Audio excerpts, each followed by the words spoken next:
You're listening to Miller and Moulton, exclusively on the Florida Sports Network. And now, here's Mark Miller and David Moulton.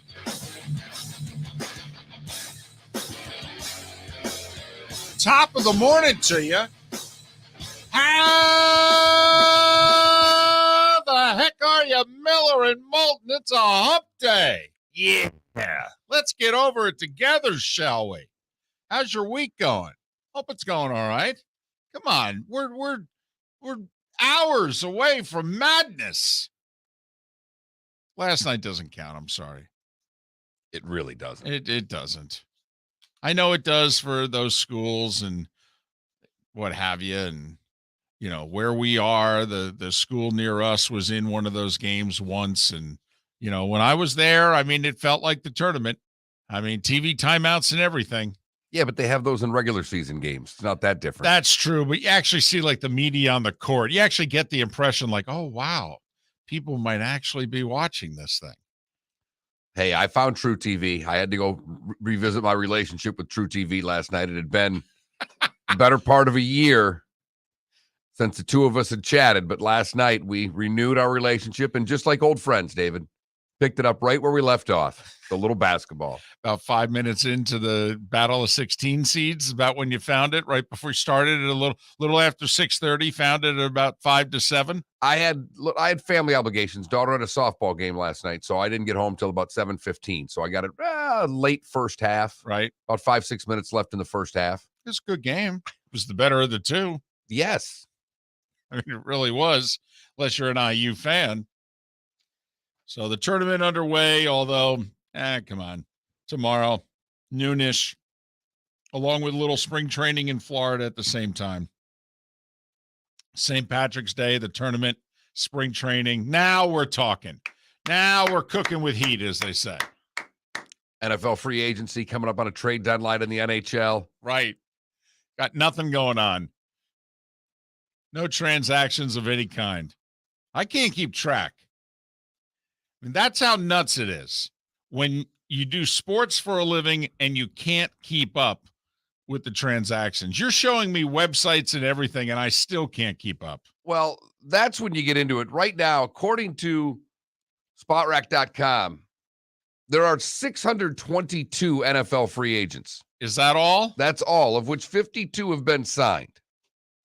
Huh, not even 10%. Not even 10%. Seems to be a buyer's market then. Every year. Right. I mean, we've heard Pat Kerwin on the show talk about it for so long that the league each year has more and more one-year contracts. So as 2- and 3-year contracts expire, more guys get heaped onto the free agent pile. It is a buyer's market. The owners have figured this out. And yes, the players make terrific money, but the owners have their system, and it's apparently why we love the sport so, David. Well, there's no doubt that fans in football feel as if their team can win at a better rate, I think, than fans of other sports. And the Bengals were just proof of that. I mean, they went 6-25-1 in the 2-year period leading up to last season. I mean, think about a year ago at this time, what it is we were thinking about the Cincinnati Bengals. Joe Burrow is rehabbing a completely messed up knee. Not one, but 2 major ligaments severely damaged. And they entered this period in which they were very calculated. They had some money to spend, and they spent it. Got a pass rusher in Hendrickson.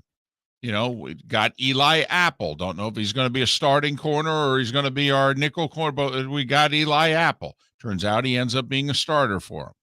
They grabbed a linebacker. Grabbed a lineman. Then obviously they decided to draft Chase. And next thing you know, it all comes together and you go from 6-25-1 to the Super Bowl. Which would lead to one team. And I know they're far worse than the 625, but really that makeup that you're talking about of what happened, take out the injury, is the Jags. Correct. I mean, that's really the team. Yeah, the Jags or the Jets would fit. I mean, and you could argue the Giants, okay, but really the Jags and the Jets The would Jags and the fit. Jets because of the quarterback position. Right. And the Jags even more so because we think that this guy It's going to be the guy. is the real deal. Right. We don't know about the guy with the Jets yet. No, and they don't either. No. Despite what He they're doesn't saying. know yet. No, he barely knows his way around northern Jersey there. Never mind the city. I mean, if he goes through a tunnel or over a bridge, forget it. Not forget about it? No.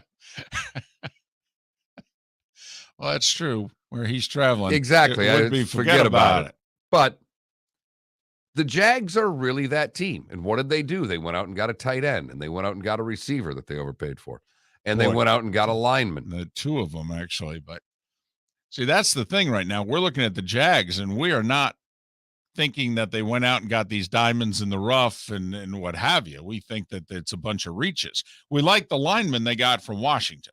Yes, Yeah, absolutely. That's a solid move. This other stuff here, I mean, man, he overpaid for 2 wide receivers and a tight end. And thankfully, he only gave the tight end a year, but remember, he's going to drop 1 out of every 3 passes. Once again, Daniel Jones is not throwing him the ball anymore. Well, listen, dropping is dropping.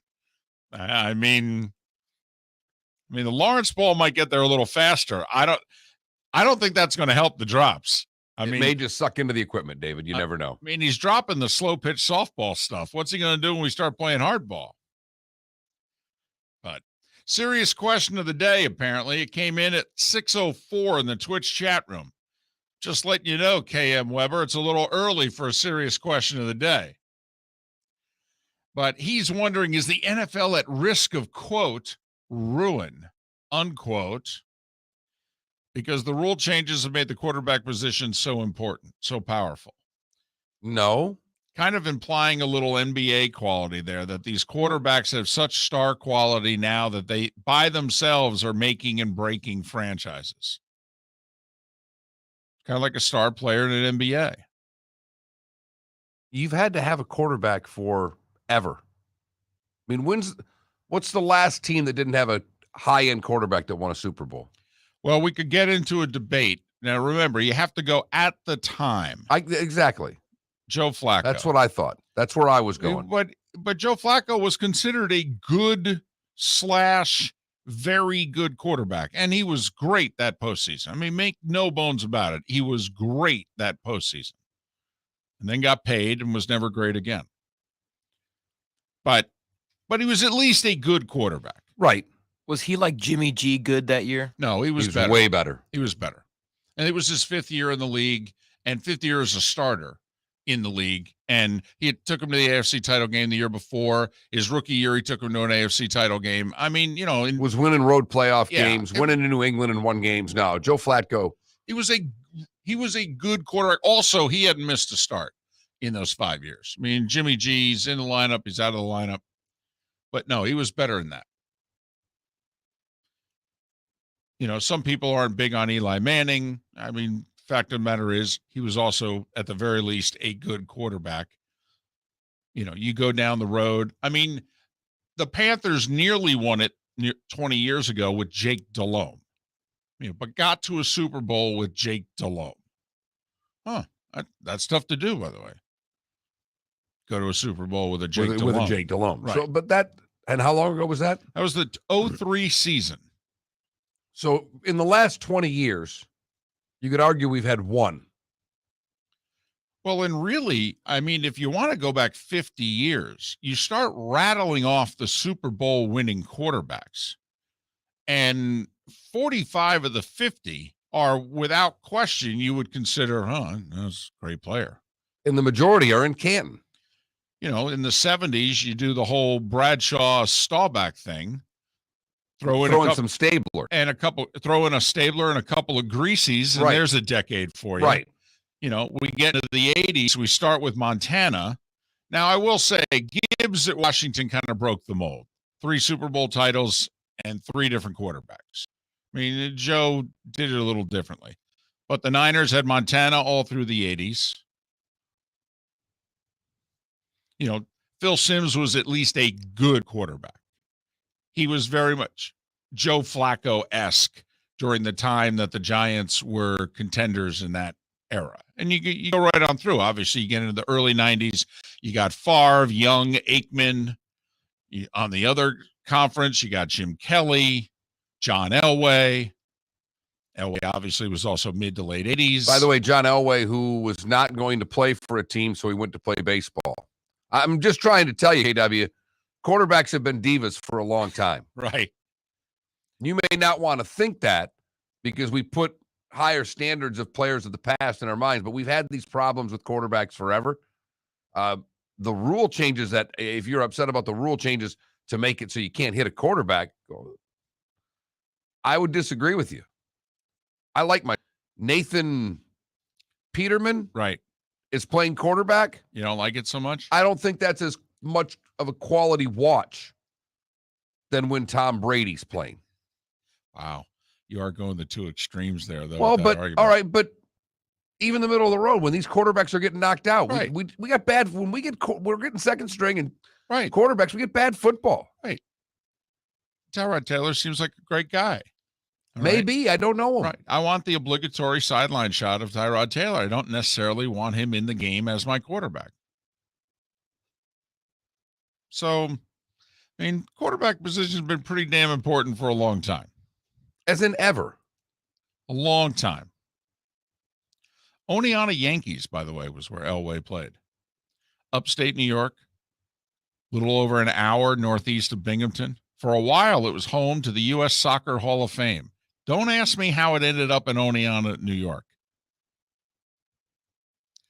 This last segment brought to you by the Oneonta Chamber of Commerce. Just say, in the old New York Penn League. You wanna Oneonta. Wow. Never heard that before. Should have used it 30 years ago. It's not as good as Jersey. You got a problem with that. Well, I can't believe they didn't accept that as their marketing slogan. Very quickly, daughter was about 8. New Jersey decides New Jersey and you, perfect together, had been their marketing slogan for like 30 years, which is funny because for those who lived in Jersey, we never thought Jersey and you perfect together. But they came up, nice soft music, current governors, former governors, couple of celebrities in the state, walking around the state showing you, Jersey and you, perfect together. Yeah, whatever. All right, so they decide they're going to change the marketing thing. And my 8-year-old daughter, as the Sopranos are just coming into vogue, she submitted an entry. Jersey. Got a problem with that? And I got to admit, every single person I've talked to thought, man, that's a winning slogan. There are a lot of advertisements out there that I think are funny that don't rush me to buy something. I don't know if that would have made me come to Jersey, but I would have never forgotten it. I think the signs would have been tremendous. Going through the Delaware Water Gap, crossing over from Pennsylvania into Jersey. You cross in, there's the Delaware River. All of a sudden, there's a sign. Jersey. Welcome to Jersey. Got a problem with that? Miller and Moulton. We hope you don't have a problem with us. We got a Right. pretty good little show today. Yeah, we hope you keep it here for a little while. Matt Cannata will join us to talk about these free agent signings. Seth Everett will talk a little baseball. And in our bonus hour, we'll introduce you to the new Florida Gulf Coast University head coach, Pat Chambers. So there's a little hump day edition of Miller and Moulton. Thanks for waking up with us here on the Florida Sports Network. Hey, it's Mark Miller for the Training Grove by Orange Whip Golf, where golfers go to get better. Improve your golf game from home with Orange Whip Golf and Fitness online swing training program, The Training Grove. With a growing swing training video library and a daily program prescribed by golf fitness professionals, The Grove provides a clear path to unlock your most powerful swing, giving you control of your game like never before. Join thousands like me who have finally found a way to achieve results in half the time of traditional game improvement methods with The Grove's revolutionary blend of golf fitness, instruction, and award-winning Orange Whip products. Go to orangewhipgolf.com to get started for a free 14-day risk-free trial. And use code Miller10 to get $20 off your first month. That's orangewhipgolf.com to get started for a free 14-day risk-free trial. Remember to use code Miller10. That will get you $20 off your first month.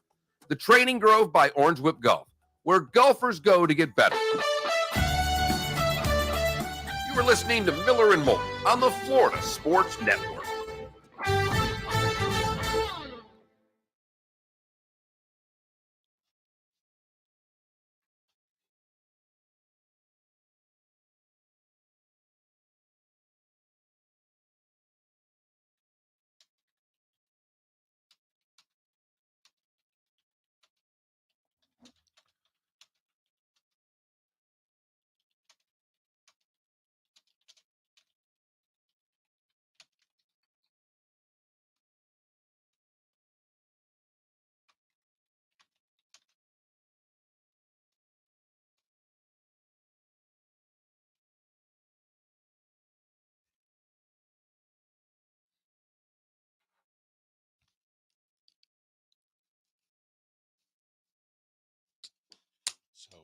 Sfida, Joe's stats guy. Mm-hmm.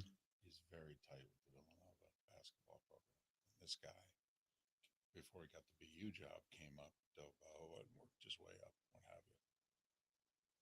So I texted him last night, and he goes, the worst, absolute worst. Okay, total shit show. Feel badly for you guys.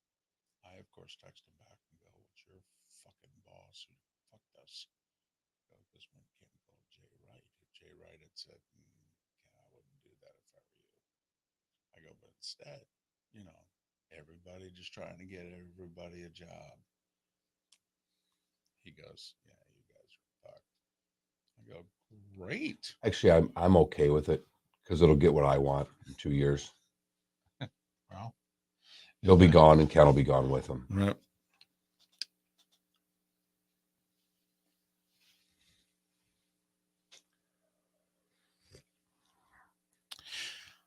Yeah, I was more than a little surprised by it. Now, I will say he fit the resume. I mean, I knew they were going to bring in a guy who had been a head coach before and had some level of success. Which meant he had some baggage. Because you don't get a head coach at a higher level unless there's some baggage to come to FGCU. So where's this guy coming from? Well, he was at Penn State for 9 years. He resigned 2 years ago because during his most successful season, they would have gone to the tournament that year if the pandemic hadn't canceled the tournament. Oh, But he put his hands on a player at the beginning of the season, was suspended for a game or two. And then there were, he used the word noose to an African-American player. Needless to say, poor word choice. And then a former player, when he heard of that story, came out and basically said, yeah, I think this guy has trouble with people who look like me. So after the season was over, Penn State did an internal investigation. Right before the investigation was going to be released publicly, he resigned. And Penn State said, yeah, we're okay with that. And it never was released. Right. The internal investigation. huh. I don't know why you wouldn't call Penn State and say, could you give me a copy of that? Well, but if I'm Penn State, I'd say no. I know. It wouldn't surprise me, by the way, if, on his way out the door, it was negotiated that it stays quiet.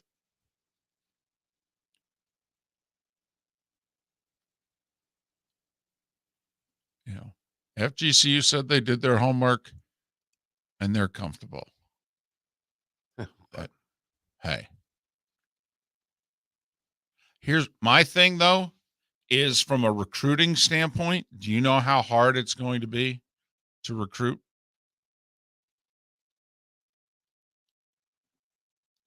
Oh, wow. Down 4-1 in the Winglings. Look at this. They tied it at 5. Yeah, I know. I know that. They lost, but they tied it at 5. Wow.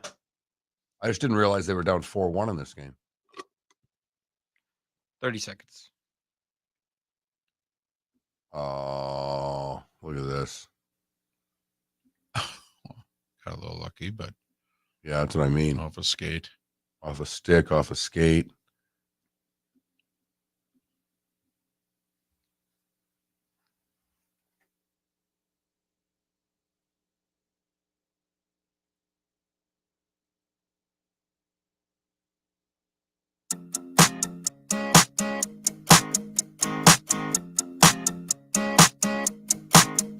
You're listening to Miller and Moulton, exclusively on the Florida Sports Network.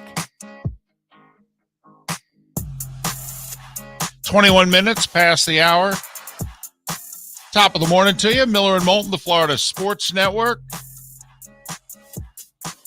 Well, we said yesterday, he was the subject of our poll question. If you were Deshaun Watson, where would you play? Because at this time yesterday, the 3 most interested suitors were Carolina, New Orleans, and Cleveland. Yes, that's right, Cleveland. Well, Cleveland had their day with Deshaun Watson and his entourage yesterday. They made their case. Mark, apparently here's how it works. If you're interested in Deshaun Watson, you got to call the Texans. And the Texans say, before we give you permission to meet with him, what's your trade offer? And if you have to make an offer that the Texans would be willing to accept, because the Texans' thought process is, well, there's no sense you meeting and you guys talk for 3 days and okay, he's all in, he's going there. And we go, yeah, we're not going to accept this. No, we're not trading you there. I don't know what to tell you. We can't accept this offer. So basically, you got to get through the security gate. It's kind of like texting us, Mark. There you go, David. That's it. Got to know what the keyword is. Right. FSN radio. Text it to 21,000. Once you've done that, we'll accept your trade, and then you can text us as much as you'd like. We'll let you go talk to our quarterback and see if you can work out a deal. Well done. Thank you. So the Browns, after the Panthers and Saints texted FSN radio 21,000, they did the same. They were allowed through, and they made their proposal yesterday, getting to know them. Hey, Cleveland, December and January, it's lovely. Really. All right. I don't know what you've heard, but what you've heard is got some bad information there. It'll be fine. Really. So they made their pitch.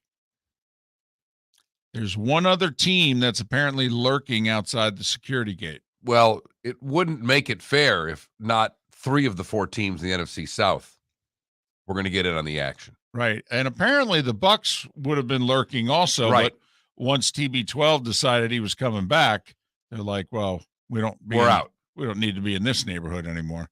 But Atlanta has surfaced as Lurking. as swimming around. Not allowed through the security gate yet, apparently, but lurking.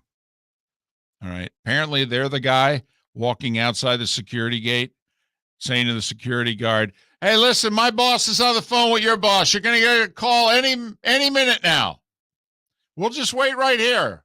Don't make me go through the kitchen again. I'd like to come through the front door of this place.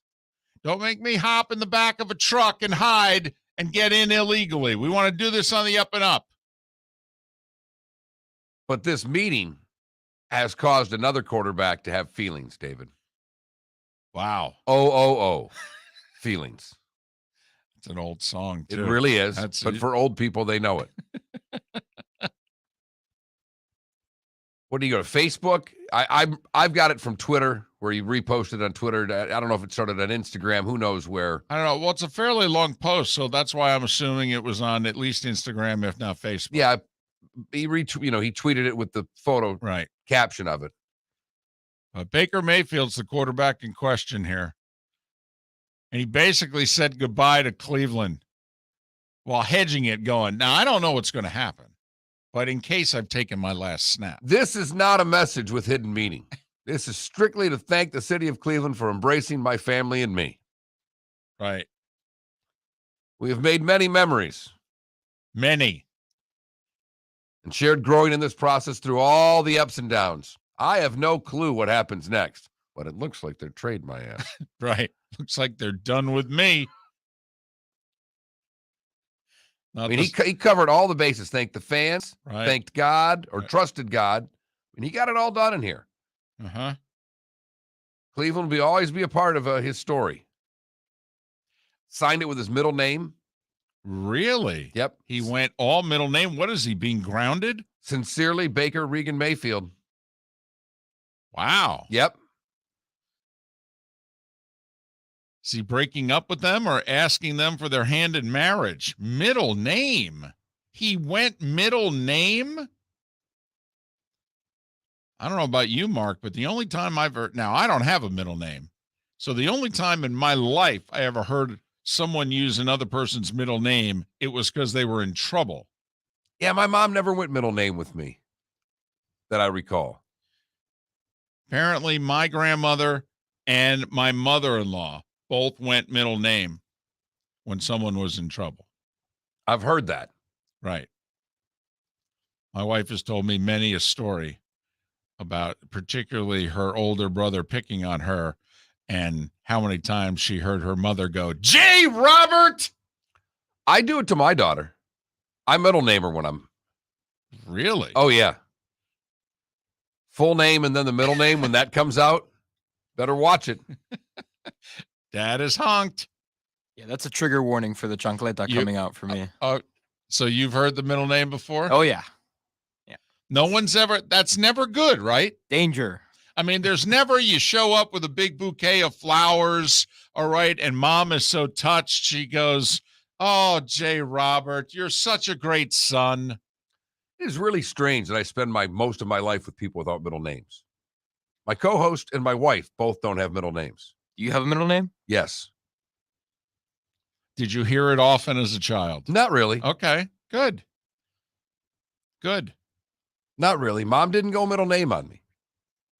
So but I've heard it in other households. Right. So, wow, he went all middle name.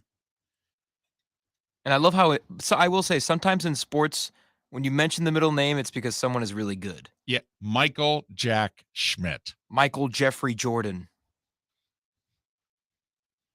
So in sports, it's used affectionately. In life, not so much. That's our conclusion so far. We'll submit it as a paper, see what grade it gets. Kobe Bean. Never had heard that before this moment. Really? Yeah. Oh, okay. All right. Miller and Moulton. So Baker Mayfield, very much in touch with his feelings. I have a question. You can't write that and put that in a drawer, throw it in a vanilla folder and just say, well, if we get traded, this is what we'll, take a full page ad out in the Plain Dealer. Here you go. Got it all written, honey. Want me to start grabbing the boxes? How are we going to handle this? The problem is that he more than likely asked the wife. And the wife said, yeah, put it out there. Nothing wrong with this. All you're doing is thanking people and showing how much you care and how much you love Cleveland. This is great. That's where you need the friend, the agent. Right. Somebody Suck it up, that's dude. not your wife. Right. To see that, to look at you and go, are you out of your mind? You're going to be a starting quarterback in the NFL next year. It's just a matter of where. All right. Shut up. No, you got those feelings. Put them down on paper, put it in a drawer. And when and if they trade you, take your ad out and thank the fans. And it's going to look pretty ridiculous if they don't trade you and you're the quarterback here next year. All right. You'll thank me for not releasing this now. You can always release it later. He needed a friend last night. He really did. He didn't need I love this Baker Reagan. You put the middle name in there. That is so special.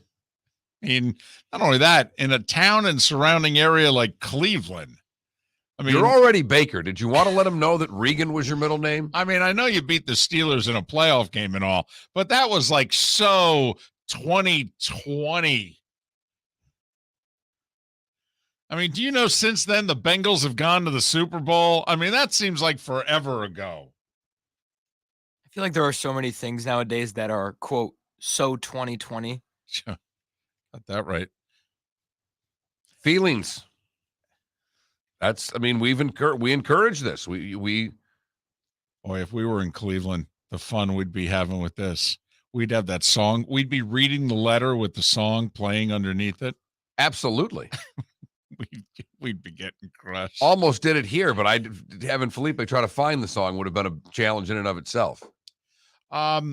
Something not lying, not picking. It's just factual. I don't even know half the songs you say in this show. Well, and that one, that's at least 40 years old, I think. Feelings. Is it Herb Albert? No. Oh, thinking of a different song? It's a song by you had the right last name, Morris Albert. Ah, excellent. Well done. Herb Albert's instrumental. Gotcha. Saxophone, I believe. Miller and Moulton. Hum feelings to yourself. We'll be back with the starting five and a whole lot more. Miller and Moulton, the Florida Sports Network. Hey, it's Mark Miller for the Training Grove by Orange Whip Golf, where golfers go to get better. Improve your golf game from home with Orange Whip Golf and Fitness online swing training program, The Training Grove. With a growing swing training video library and a daily program prescribed by golf fitness professionals, The Grove provides a clear path to unlock your most powerful swing, giving you control of your game like never before. Join thousands like me who have finally found a way to achieve results in half the time of traditional game improvement methods with The Grove's revolutionary blend of golf fitness, instruction, and award-winning Orange Whip products. Go to orangewhipgolf.com to get started for a free 14-day risk-free trial and use code Miller10 to get $20 off your first month. That's orangewhipgolf.com to get started for a free 14-day risk-free trial. Remember to use code Miller10. That will get you $20 off your first month. The Training Grove by Orange Whip Golf, where golfers go to get better. You are listening to Miller and Moulton on the Florida Sports Network.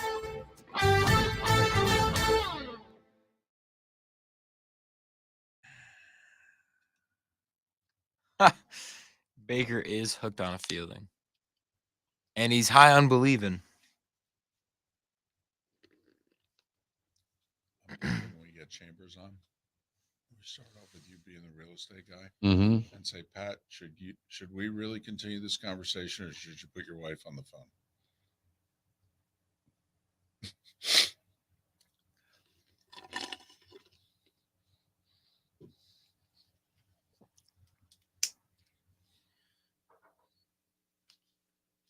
Oh, it did not win. It had 3 nominations. Sorry, it did not get any wins. It was Thank God. nominated. Thank God. Thank you. Yes.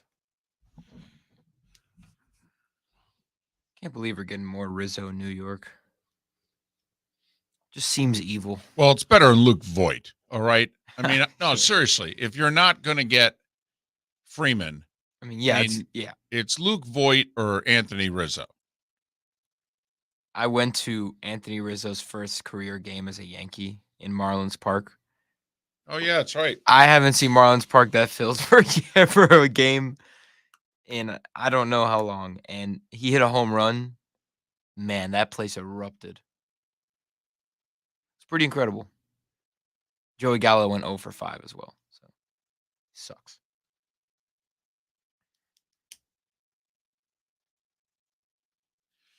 I like Marlins Park.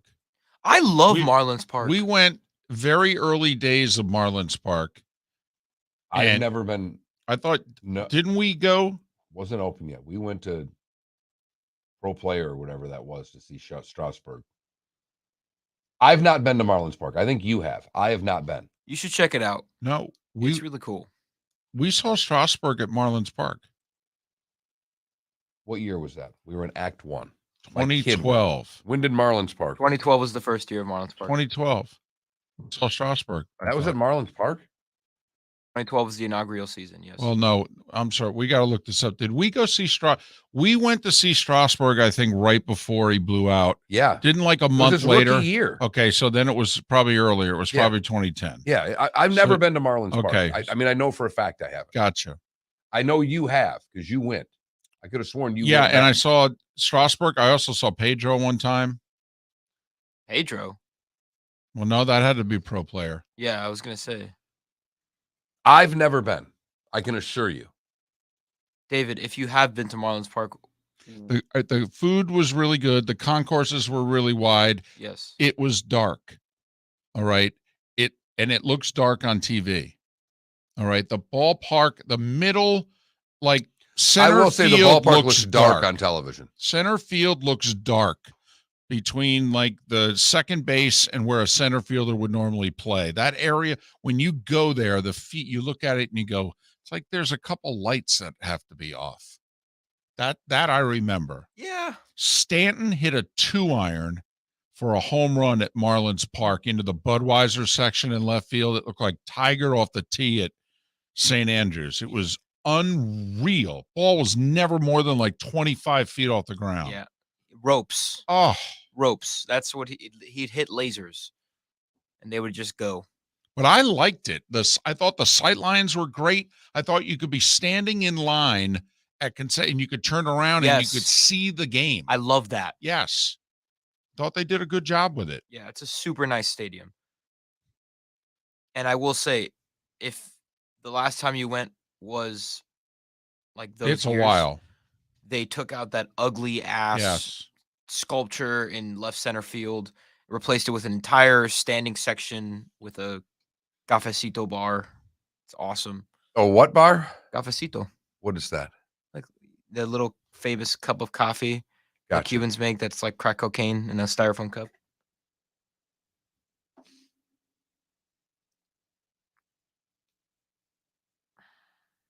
Also, this Baker thing, was it via social media? Mm-hmm. Instagram? Well, we don't know if it's Facebook or Instagram, but yeah, he posted it last night.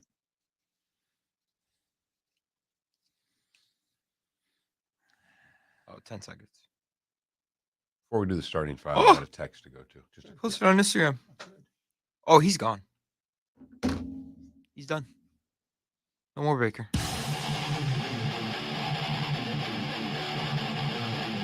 You're listening to Miller and Moulton, exclusively on the Florida Sports Network.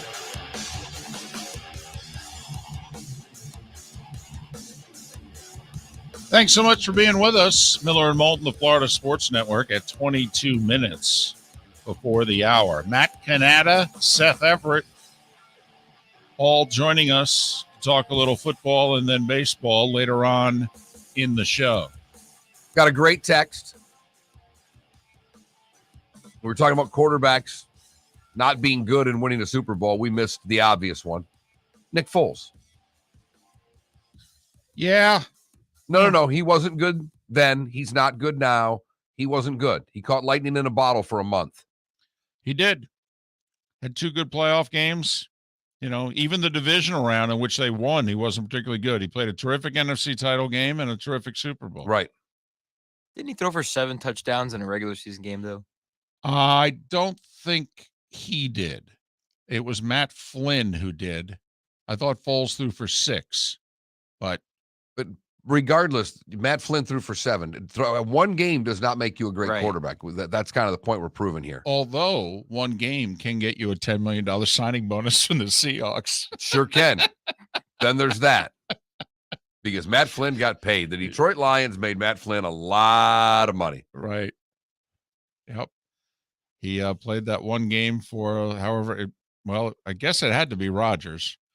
They held Rodgers out. Flynn goes in, throws 7 touchdowns for 467 or something ridiculous. And as a free agent, Seattle signs him, and Russell Wilson beats him out in camp. And he started about 4 games the rest of his career, but he got that check cash, baby. You're darn right he did. So yeah, you're right. I mean, Nick Foles, but we said out of the last 50 years, there's like 5 that you hang up, but the other 90% you go, oh, wow. Oh yeah. Prominent. Oh, wow. Hall of Famer. I mean, usually you win the Super Bowl with, at worst, a very good and oftentimes a great quarterback. That's just the way it is. But yes, the quarterback more important now than ever before. It is time for The Starting 5. 5 stories you need to know. It's the Starting 5 on Miller and Moulton. Here's number 1. the tournament officially underway last night. 2 12s meeting, Indiana against Wyoming. The Hoosiers advance, and they covered, Mark. We got that one wrong. We did. Went 1-1 last night. 66-58 Indiana. They'll play St. Mary's in a 5-12 matchup on Thursday. Meanwhile, to face Kansas, Texas Southern beat Texas A&M Corpus Christi 76-67. Good game. Actually, the final margin was about the biggest separation all night. Texas Southern to play Kansas in a 116 game. And yeah, we said take Texas Southern and lay the what, like 3.5. You got Bryant against Wright State in a battle of 16 seeds, followed by Notre Dame and Rutgers. Notre Dame a 1-point favorite. Literally a home game for Wright State. mean, they play, 30, 20 miles away? They're in Dayton. Right. Pardon the pun. I said right. I didn't mean it that way. But I like Rutgers. Oh, by the way, laying the 1 or getting the 1 against Notre Dame. NIT tonight in Gainesville. The Gators are hosting Rick Pitino and Iona. The only question anyone wonders is, will Rick Pitino stay? And if you were Scott Strickland, would you have a business meeting with Rick Pitino? Would you, Mark? Or is he too old at this point? I do think he's too old at this point. I mean, because is his successor going to be his kid? What are you doing in 4 years when he wants to go? He's 74 years old.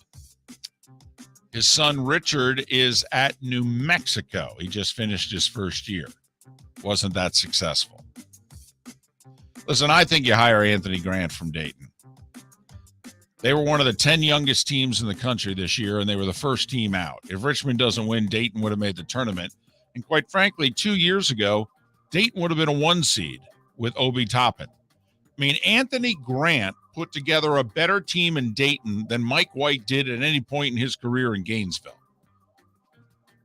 And back in the day, Jeremy Foley, when Billy Donovan left for the Orlando Magic for, 4 days? When Billy picked up the phone and called Jeremy and said, hey, is my job still available? Jeremy had just landed and was about to get off the private plane and meet with Anthony Grant and offer him the job. And Jeremy said, it's available now, but if I get off this plane, it won't be. And Jeremy never left the plane. 30 minutes later, they closed the door again. He flew back. He rehired Billy. All right, let's get to the NFL. Where do you want to start? The Bucs signed wide receiver Russell Gage. He was with Atlanta last year. He's going to be their new Antonio Brown, their number 3 wide receiver. What do number 3 wide receivers get paid these days? $10 million per. Okay. At least with the Bucs. 3 years, $30 million, 20 of it guaranteed. Tampa Bay also traded a 5th-round pick to New England for Shaq Mason, who's a starting guard for the Patriots. Remember, Tampa needs 2 of them. Well, they just got 1 of them yesterday. Mason still has 2 years and $14 million left on his contract. So they got a guard for $7 million per for 2 years. Bucs did lose safety Jordan Whitehead in free agency to the Jets. Jets signed him to replace Marcus May, who left in free agency to go to New Orleans. The reason there's a spot open in New Orleans is because Marcus Williams left New Orleans to sign a 5-year, $70 million deal with the Ravens.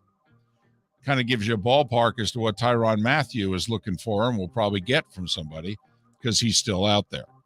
The Dolphins re-signed linebacker Elandon Roberts, 1 year, a little over $3 million. Linebacker Duke Riley re-signs, 1 year, $3 million. They signed Cowboys offensive lineman Connor Williams. He's a guard, 2 years, $14 million. Signed a terrific special teams player who's also a corner, Keon Crossan. He was with the Giants. Miami signed him for 3 years, a little over $9 million total. So a lot of bargain shopping by the Dolphins yesterday. Very un-Dolphins-like. Let's be honest. We told you last segment, Baker Mayfield wrote an open letter to Browns fans. That's because the Browns spent all day meeting with Deshaun Watson in Houston. They're looking to make him their new quarterback. The sleeper team in the Deshaun Watson sweepstakes, by the way, is now Atlanta. But Carolina, New Orleans, and Cleveland have officially met with the Texans quarterback. Speaking of quarterbacks, Tyrod Taylor is going to back up Daniel Jones in New York. He's going to get around $7 million a year for 2 years. Trubisky, by the way, chose Pittsburgh over the Giants, is what he said. So if you're Daniel Jones, you might as well get the boxes because they were ready to move on from you yesterday. Right. The NFL, I don't know if you saw this, Mark, they awarded 39 compensatory draft picks. 16 teams got those picks. Miami and Jacksonville did not receive a pick. Tampa Bay got a 7th rounder, but the Niners got 5 picks. The Rams got 5 picks. The Chargers got 4. Ravens and Cardinals each got 3. The compensatory picks don't start until right after the end of the 3rd round. The Lions got the best compensatory pick They got number 97, one of their 3 compensatory picks. And did you hear the story of Randy Gregory? So the Cowboys sent out a tweet yesterday, middle of the day, welcoming Randy Gregory back. 5 years, $70 million. Right. Yeah. 2 hours later, Randy Gregory sends out a tweet saying, I'm going to Denver. And the Broncos send out a tweet that say, welcome Randy Gregory to the fold. Same contract, 5 years, $70 million. Apparently the Cowboys negotiated with Gregory, who's had a few suspensions. And everything was fine.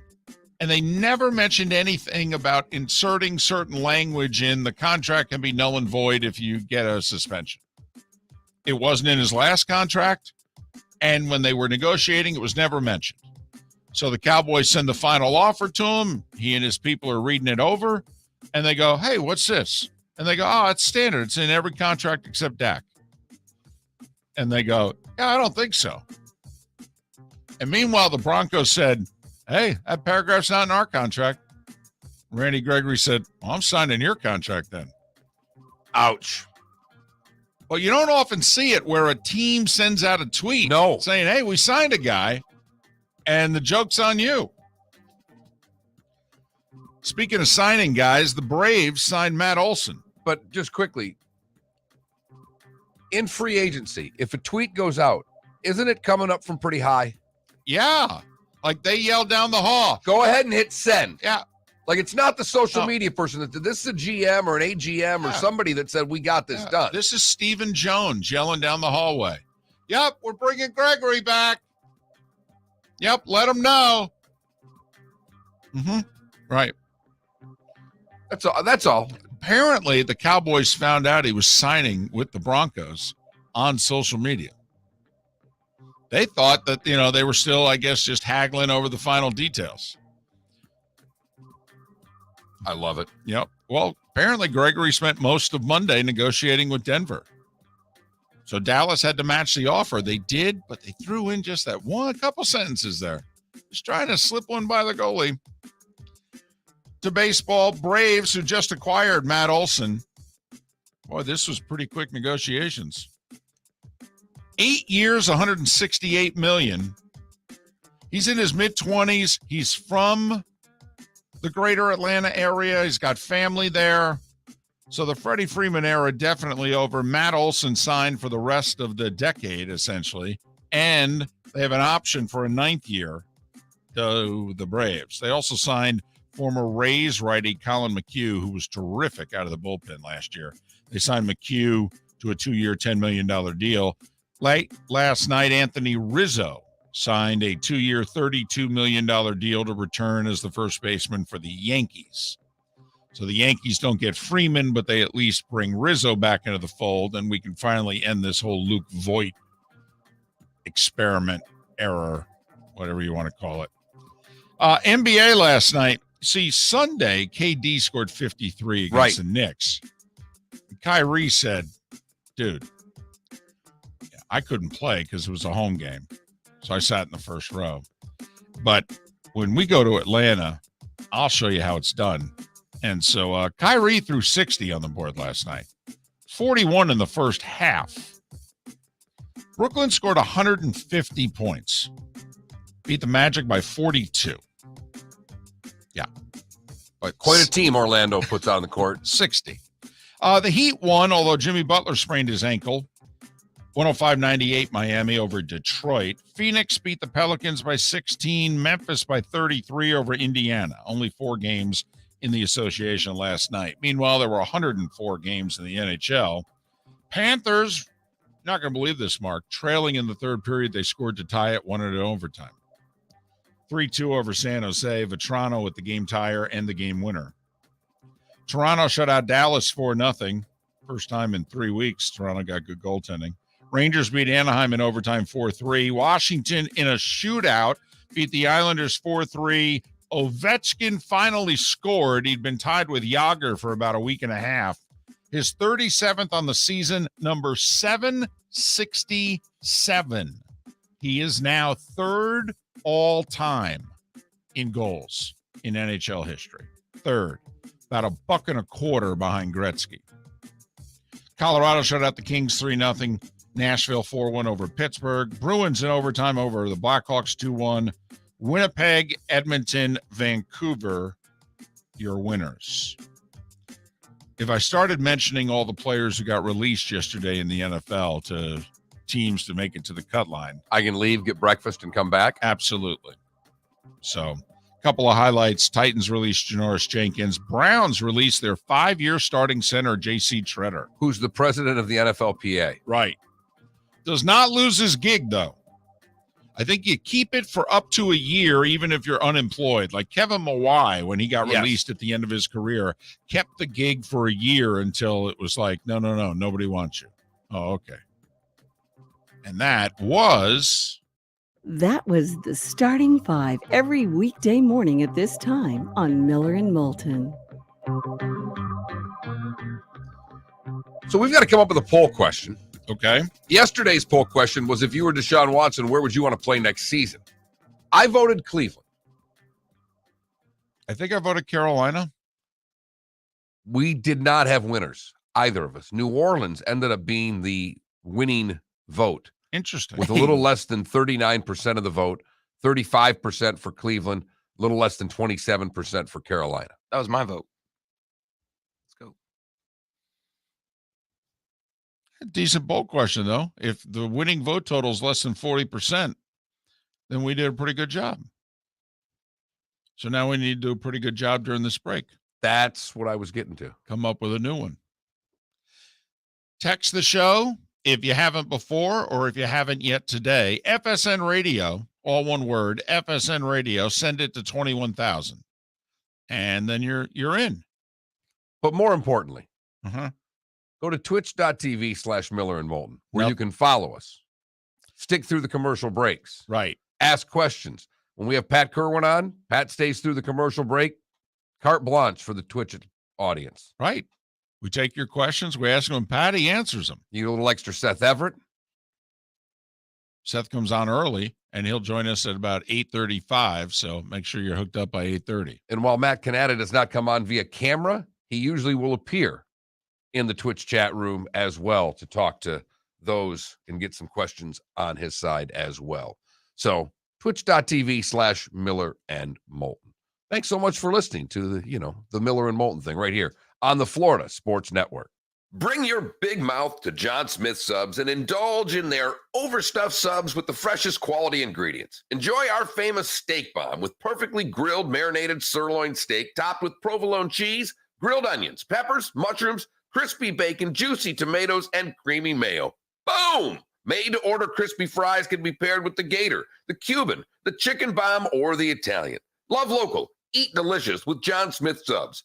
Find a John Smith Subs location near you today. David Moulton for Napa, Napa Auto Parts, and Napa Filters. Insist on Napa Filters for your vehicles, or if you're a do-it-yourselfer, only buy Napa Filters. Napa has a filter for almost anything on earth that moves, whether it's motorcycles, foreign and domestic cars, vans, SUVs, earth-moving equipment. You get the idea. Napa Auto Parts, Napa Filters. Insist on them for your vehicles, or if you're do-it-yourselfer, only buy Napa Filters. Hey, it's Mark Miller for the Training Grove by Orange Whip Golf, where golfers go to get better. Improve your golf game from home with Orange Whip Golf and Fitness online swing training program, The Training Grove. With a growing swing training video library and a daily program prescribed by golf fitness professionals, The Grove provides a clear path to unlock your most powerful swing, giving you control of your game like never before. Join thousands like me who have finally found a way to achieve results in half the time of traditional game improvement methods with The Grove's revolutionary blend of golf fitness, instruction,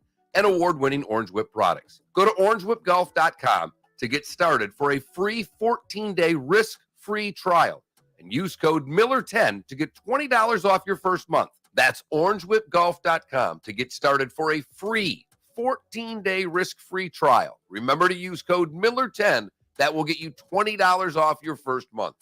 The Training Grove by Orange Whip Golf, where golfers go to get better. You are listening to Miller and Moulton on the Florida Sports Network.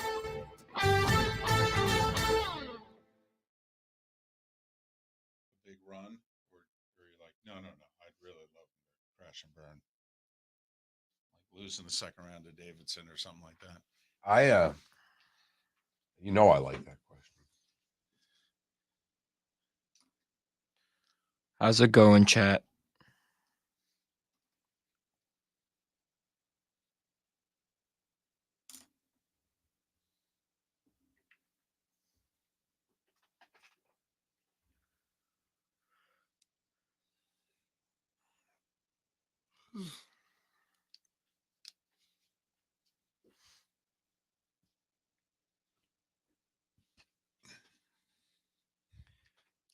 What's more annoying, unretiring or the retirement tour? Nice. Along what you were Yeah, doing, no, that's nice. ties in Brady That works. and Coach Yeah, K. right. I like that one. What annoys you more? Because we had the whole reception for him and the bittersweet. Oh my gosh, it's been a historic 22 years, blah, blah, blah. No, I'm not done. Really? I gotta do this all over again?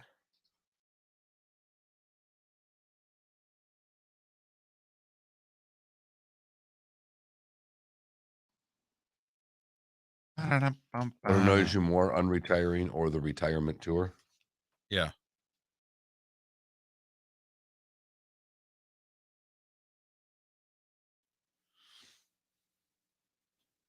I will say the NBA will have your head scratching a lot of times because the night before the Magic lost by 42 to the Nets, they took the Sixers to overtime, a fully healthy Sixers team to overtime and lost by 2. Maybe it's just a testament to how good the Nets are. I think it's also a testament to the one team had a day off and the other team played a back-to-back. That's also true. the net. Oh no, the Nets were not on a back-to-back. They had like 3 days off actually. Nets played Sunday. Yeah, Sunday. And then flew to Orlando, I'm sure, after the game. In the strip clubs Sunday night. Had an afternoon shoot around on Monday. Maybe even had the day off. Had a morning shoot around yesterday and came out and torched the Magic. KD didn't even take a 3-pointer. Come on, it was the Magic. Kyrie was feeling it. Yeah, I wonder, It's but just like, I carried us on Sunday. No, I know, but I wonder when the last time that was the case that Kevin Durant did not attempt a 3-pointer in a game. You should look up the game. I think it was against Portland. Larry Bird shot every shot left-handed. Oh yeah, Made a bet. yeah. He's like, this is the third night on a back-to-back. I'm gonna play this one left-handed. Yeah, Yes. scored like 40-something to beat the Blazers. Yeah, and I think he had like a either a near triple-double or a double-double. Lefty floater, bank shot.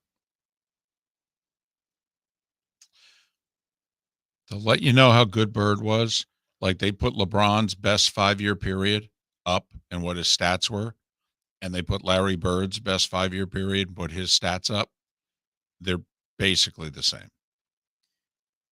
Yeah, I mean, Larry Bird's first season in the NBA, he averaged a double-double.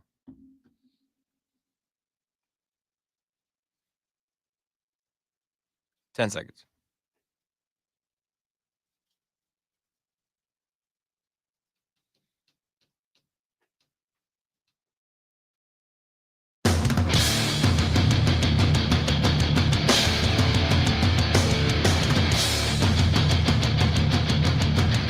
You are listening to Miller and Moulton, exclusively on the Florida Sports Network. And now, here's Mark Miller and David Moulton.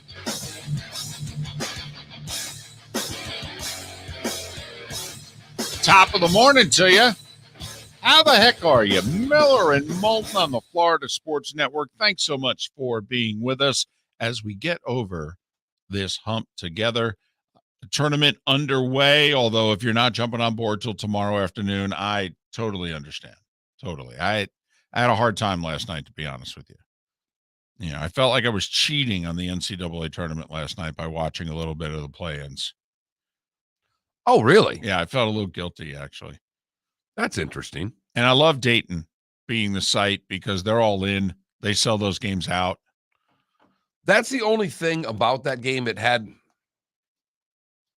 don't jump me when I say the words, it has a Super Bowl feel to it because it's such a neutral crowd, because Dayton buys up those tickets as a city. Mm-hmm. It's their event. Yep. It's not the teams that are there as much as it is the city of Dayton. So it has that neutral site feel to it. They're very proud Yes. to be hosting those games. They're honored, and those games are sold out. Period. Done.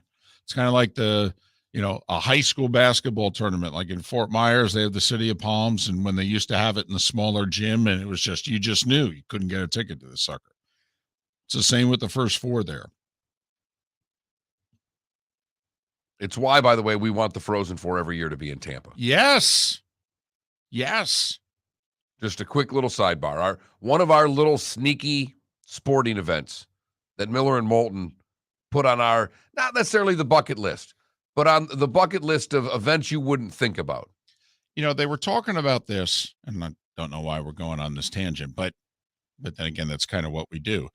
Last week, during the major conference tournaments, the conferences are now into this, hey, we need to move it around. Like, wasn't the SEC tournament in Tampa? It was in Tampa. Right. It should not be in Tampa. I mean, I'm sorry. It just shouldn't. The SEC football game belongs in Atlanta. Okay. It should never change. I don't think it ever will. But you could argue the basketball tournament should either be in Atlanta, or now, because the city has risen and is such a big deal, maybe you decide you want to put it in Nashville. But like the Big East tournament should always be in the Garden. Yeah, by the way, the SEC tournaments should always be in Atlanta. Right. Football, basketball, the gymnastics finals, the baseball, if they want to have it there, for crying out loud. You're kidding, right? No, Nashville's not even an SEC town. Yes, I know Vanderbilt's there. Like I said, Nashville's not even an SEC town. In Nashville, the two most popular teams are either Tennessee or Alabama, to tell you how far Vanderbilt goes inside of its own city. Well, those are two SEC teams, though, but it's not. No, I understand. I lived in Nashville. Nashville doesn't feel like the home of the SEC, if you know what I mean. Atlanta is. Yes, very much so. The Big East basketball tournament should always be at the Garden. Right. Those in the ACC are like, listen, make as much fun as you want. The ACC tournament should be in Greensboro. Should be in Charlotte. Well, they're like, you know what? This is our thing. This is our deal. Even if you move the corporate offices to Charlotte, which it sure looks as if you're going to do, they're like, listen, this works for us. This conference, our roots and what have you, believe it or not, after the game, you go to Zaxby's. I don't know what to tell you. Greensboro, it works. God, it's such a dump. Pac-12, Vegas. They said it's perfect. Absolutely perfect. Come to Vegas. No other city has worked. Big 12, I think they said Kansas City. Should always be in Kansas City. It works here. And all these conferences are... And the Big 10 should always be in Indianapolis. Yes. It should. Not Absolutely. Detroit, not Chicago, Indianapolis. Right. And Chicago's a great city, obviously. And they do events really well there. But no, those in the Big 10 are like, yeah, man, Indianapolis. The Combine should stay in Indianapolis. The first four should stay in Dayton. Certain things work. Is the process for selecting where March Madness is similar to the Super Bowl, where there's like a rotation? Yes. Yeah. And it's all, you put in your bids and you all want to host. And we've missed games in Florida now for a while. Well, I think the pandemic year, we were going to have one of the pods. Yep. But it's been a while. I mean, I remember going to see Michigan State and UCLA and Tampa, and that's a while ago now. Well, because the one city in Florida that hardly ever gets NCAA basketball, they never put it in Miami. It's either Jacksonville or Tampa, and occasionally they'll dabble with Orlando. but they don't consider Miami at all, which usually Miami gets considered any other sport, any other major event. They would for football. They'll gladly put the football championship game or semifinals in Miami Gardens there, but they won't put basketball there. I can imagine a Final Four in Marlins Park. Listen, way back, I think it was the late 90s, they had a Final Four at the Trop. They had a region final the year before because they always like to, wherever they're going to have a Final Four, the year before they like to have a region final. It's almost like want to make sure, logistically and everything, we work out the kinks and it'll be bigger next year. Same reason why you'll see a national telecast by whoever is airing the Super Bowl at a preseason game where the Super Bowl is going to be. Correct. So it's just there, get the whole crew there, get a look at the place, get an idea when we got to come back in 6 months, what we're going to do. Yep. It's the first, it's not when they start planning for the Super Bowl. It's the first or second on-site planning, if you will. Right. 2 years ago when we were with Fox, Miami was going to host the Super Bowl. We did Jacksonville at Miami preseason, and they were testing out, sight lines and camera angles. Fox will be in Arizona with their new broadcast team this year for their one preseason game because the Super Bowl's in Arizona. The NFL wants them to do it, and the network wants to do it. Because you go from how many cameras for a normal game? 12 to 14 to 40, 1,200. Maybe a little more, but yeah.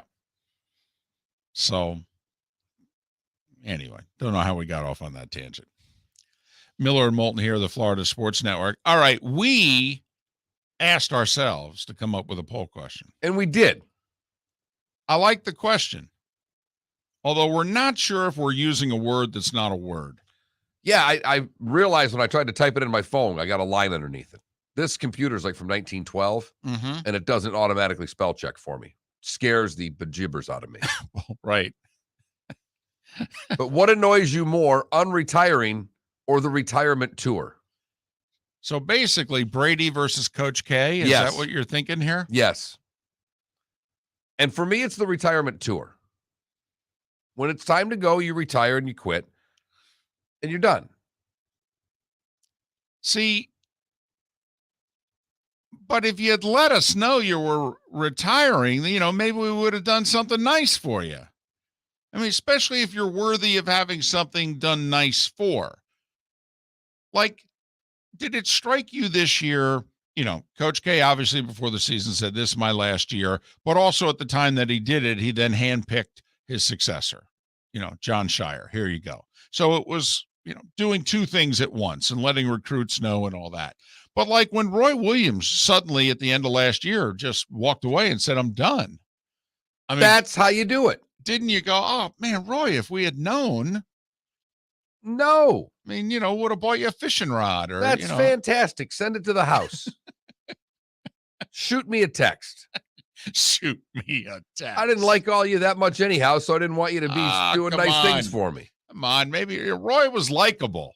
Roy was. See, that's the other thing. By now, some people have turned on Coach K. I mean, it's tough to turn on Roy. Roy was nice. You're right. But no, I just think when it's time. I'll never forget 2013, Roy Williams takes North Carolina to Miami. Now, Miami ends up winning the ACC regular season and conference tournament that year, and they go to the Sweet 16. I mean, it's maybe the best basketball season Miami has had in the last 40 years when you really think about it. And he takes a pretty good Carolina team there, and they get drilled, lose by like 25 or 30. And he's standing waiting for the media after the game. And earlier that year, Miami had gone to FGCU and lost by like 12. All right. And Roy Williams says, boys, before we start, I just want to say one thing. All right. If this team lost to FGCU, man, FGCU must be really good. And he didn't even know who they were. Nobody knew who they were at the time. It's one you want to cut and paste and just show to recruits going forward. A month later, everybody knew who they were. But at that time, he was like, that's a good line. It's a really good line. Miller and Moulton. Remember, you can text the show FSN Radio, the keyword, text that to 21,000. You're in. Text to your heart's content from that point. You can follow the show on Twitch, twitch.tv/Miller and Moulton. See, even Shimko in our Twitch chat room. Even the Mets gave Chipper a nice send-off.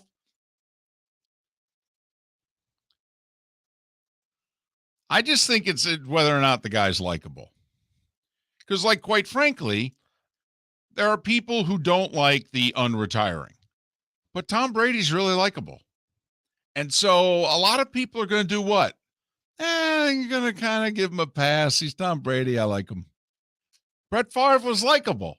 So we kind of gave Brett Favre a pass when 2 months later he changed his mind and he said, I want my old job back. Going old school, Sugar Ray Leonard. Very, very likable. Absolutely. Did it how many times? Yes. Right. I mean, held the big press conference to stay retired, only to unretire a year later and take the fight. Miller and Moulton. Thanks for waking up with us, so to speak, on the Florida Sports Network. Hey, it's Mark Miller for the Training Grove by Orange Whip Golf, where golfers go to get better. Improve your golf game from home with Orange Whip Golf and Fitness online swing training program, The Training Grove. With a growing swing training video library and a daily program prescribed by golf fitness professionals, The Grove provides a clear path to unlock your most powerful swing, giving you control of your game like never before. Join thousands like me who have finally found a way to achieve results in half the time of traditional game improvement methods with The Grove's revolutionary blend of golf fitness, instruction, and award-winning Orange Whip products. Go to orangewhipgolf.com to get started for a free 14-day risk-free trial and use code Miller10 to get $20 off your first month. That's orangewhipgolf.com to get started for a free 14-day risk-free trial. Remember to use code Miller10. That will get you $20 off your first month. The Training Grove by Orange Whip Golf, where golfers go to get better. You are listening to Miller and Moulton on the Florida Sports Network. Kobe. He said it underneath it. Kobe. It just changed his thing. Gotcha. Fam, it wouldn't have even mattered whether you have gone or not because Kobe didn't even play in that game. The only reason I remember that Kobe didn't play in that game was because of how pissed off I was. And I got something for us. Yeah, good. Yeah. former Lakers guard Marcellus All I had was the Huertas words, feelings. That's Had- fantastic. all-time blooper in that game.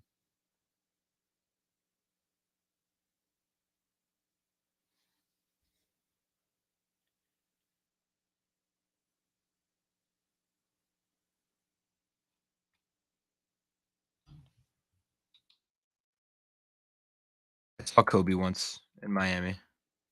That was really cool.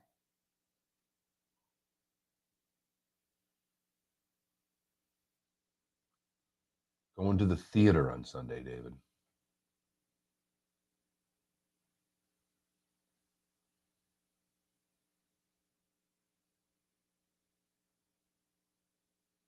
Movie theaters or theater?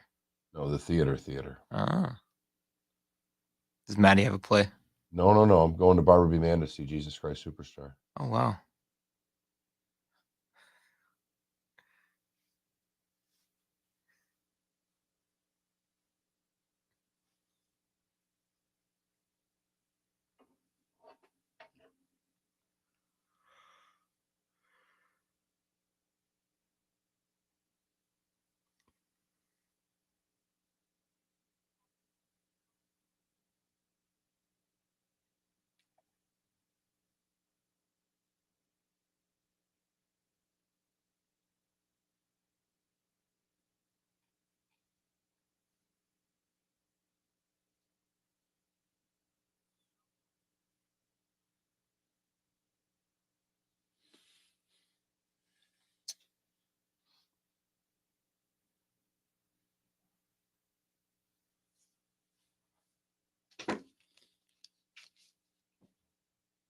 Steve will have no way of knowing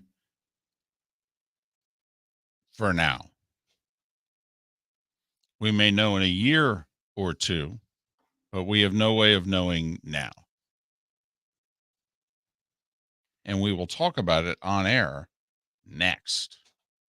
How about that for a tease? I had no idea that Dunk City beat the University of Miami that year. Yeah, they played at Alico. You're kidding. No, it's a great story in that FGCU signed a home and home with Miami 4 days before Larrañaga took over as coach. Wow. Larrañaga was in a league that the FGCU AD were in. They don't like each other. They're very well aware of each other. Larrañaga never would have played FGCU. All right. But the contract was signed with the Miami AD 4 days before Larrañaga got the job. Yeah, because 2013 was Larrañaga's first year. And so they come over here late November. It's like second, third week of the year. And FGCU beats them. They play zone. Larkin didn't play for Miami. Kane shot the ball terribly. Lost by 12.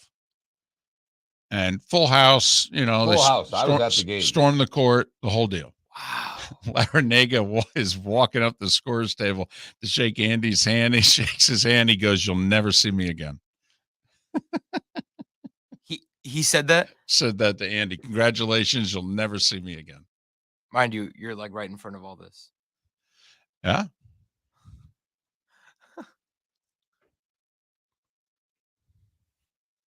Man, I would have. But then they both end up going to the Sweet 16 later on. Yeah. FGCU played UM at UM, what, 2 years ago? Yes, they beat them. Yeah, they did. I Yeah. remember. My friends It kept was on last saying- year, actually. Yeah. A bunch of my friends texted me pictures and said, "Felipe, you chose the right school." Although I would have loved to have seen them in FGCU. That would have been cool. Yeah, Miami never came back, needless to say.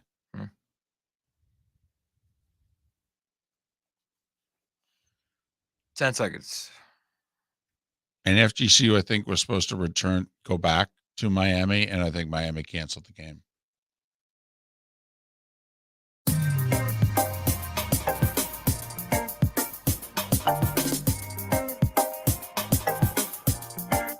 Welcome back to Miller and Moulton, only on the Florida Sports Network.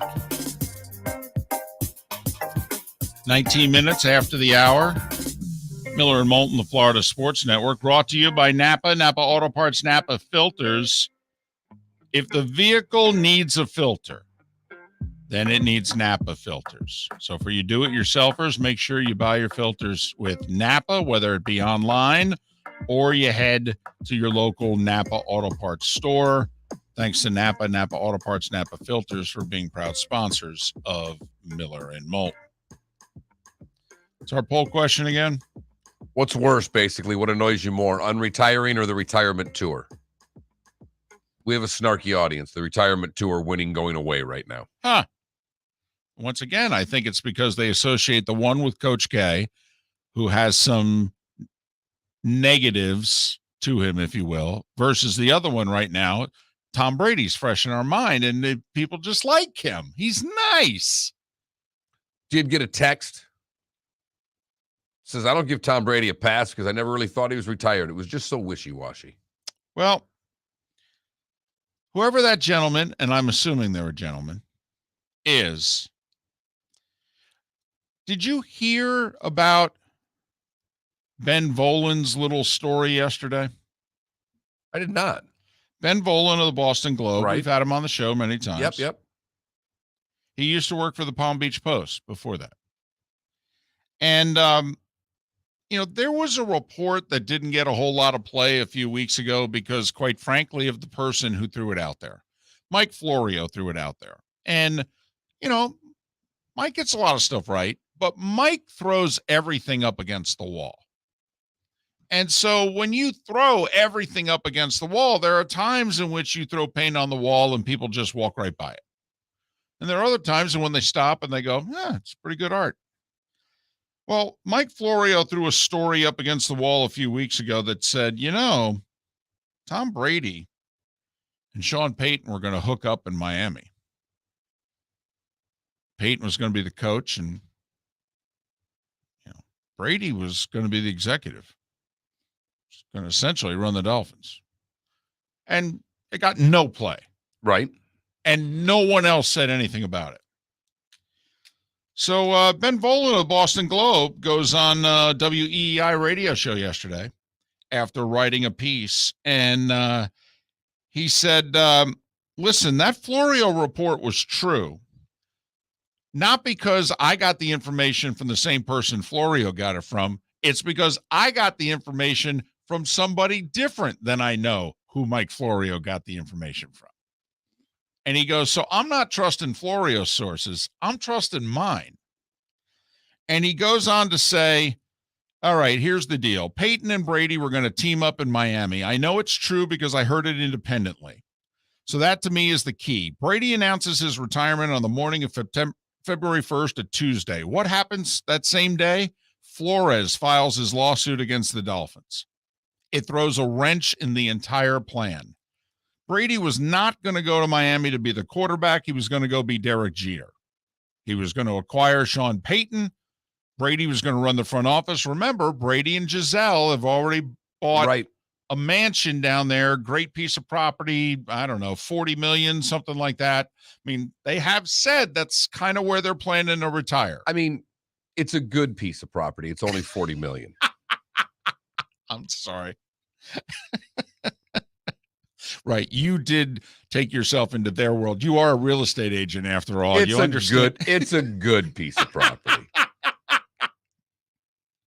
And so as Ben Volen goes on to say here, it was going to be Stephen Ross's big heist. You don't need permission from the Bucs to get Brady to run your front office.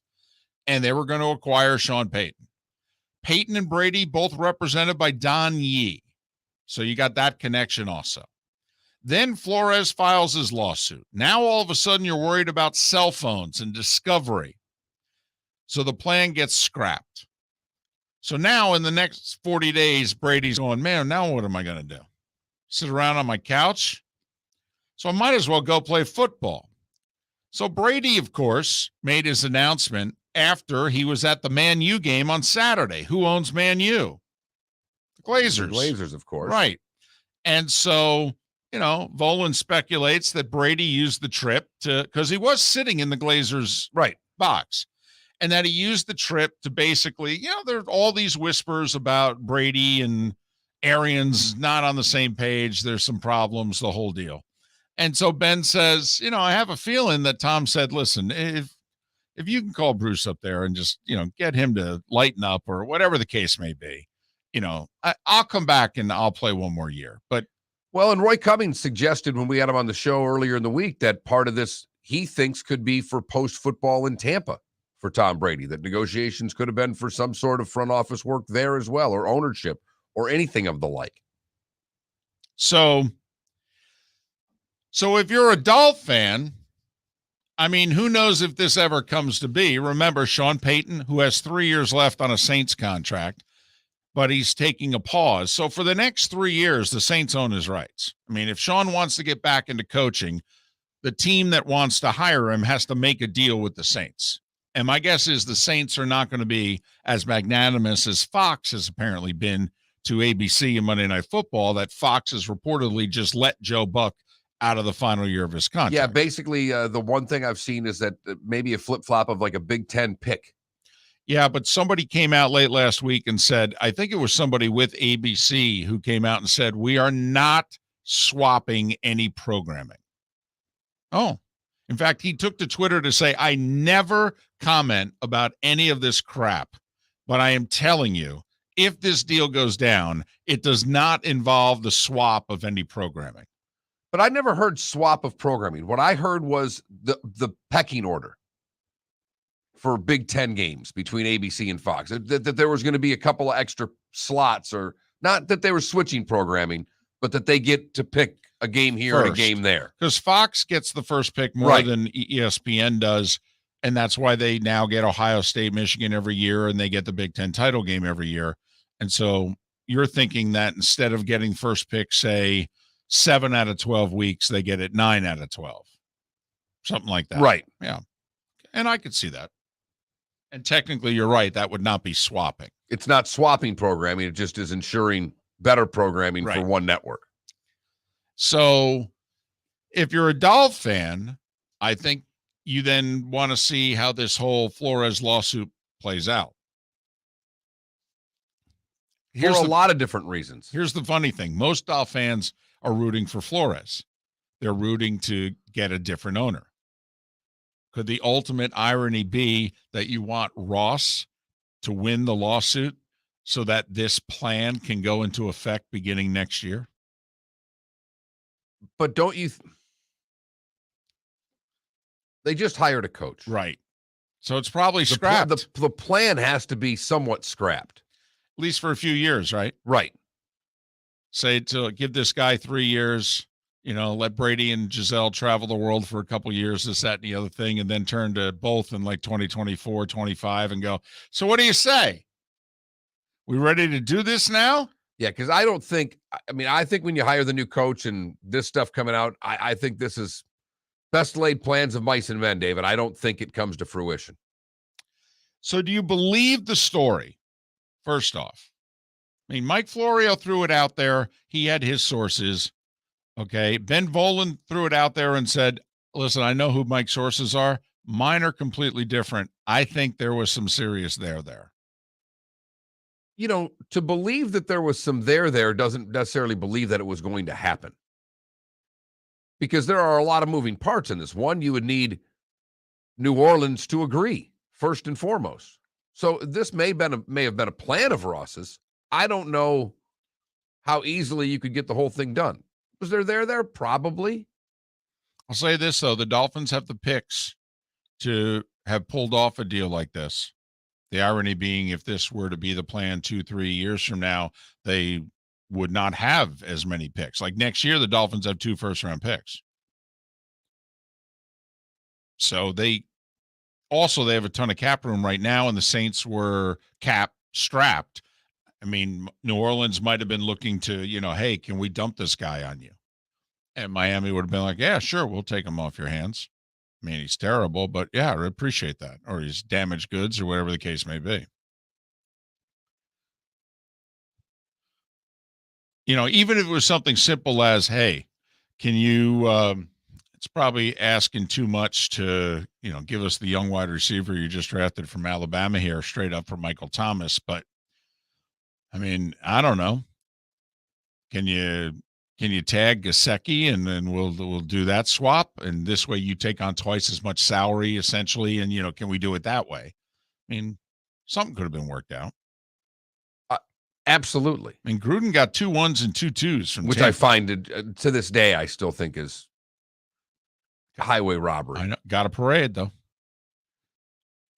It's a great trade. If you get a parade, it's a great trade. All the moves that the Rams made, they're geniuses. They had a parade.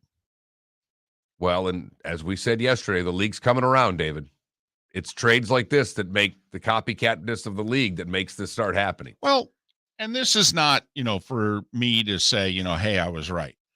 But it's the point that and goodness knows I'm not alone, and you were on board, and others have been on board. But like the deal that Tampa did yesterday. Tampa acquired a proven, solid offensive lineman, a starting caliber guard, Shaq Mason. He's still young. He's in his mid-20s. 2 years, $14 million left on his deal. 6.5 this year, 7.5 the following year. New England, for whatever reason, I think they want to take the salary off their books. They figured they could replace him with a mid-round draft pick for a lot cheaper. Okay. Tampa Bay got a starting guard for a 5th-round pick. Yep. Now, yeah, it's a little bit of salary. A 5th-round pick would be making less than $1 million. Right. So, you're adding an extra $6 million onto your cap with that 5th-round pick. But that 5th-round pick can play. Right now. At a good level. I think I would do this literally to my dying breath. Every year, every time. I would be more influenced by getting myself in a position under the cap where I could make deals. I would be trying every year to take advantage of the Saints and the Packers of the world. Who are up against it cap-wise? Yes.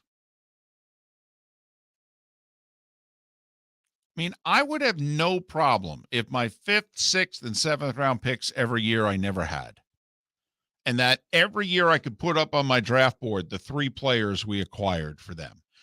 Or if I couldn't get anything for a 7th round pick, although sometimes, the guys are like, well, I'm going to cut him. I mean, think about what Cleveland just got Amari Cooper for.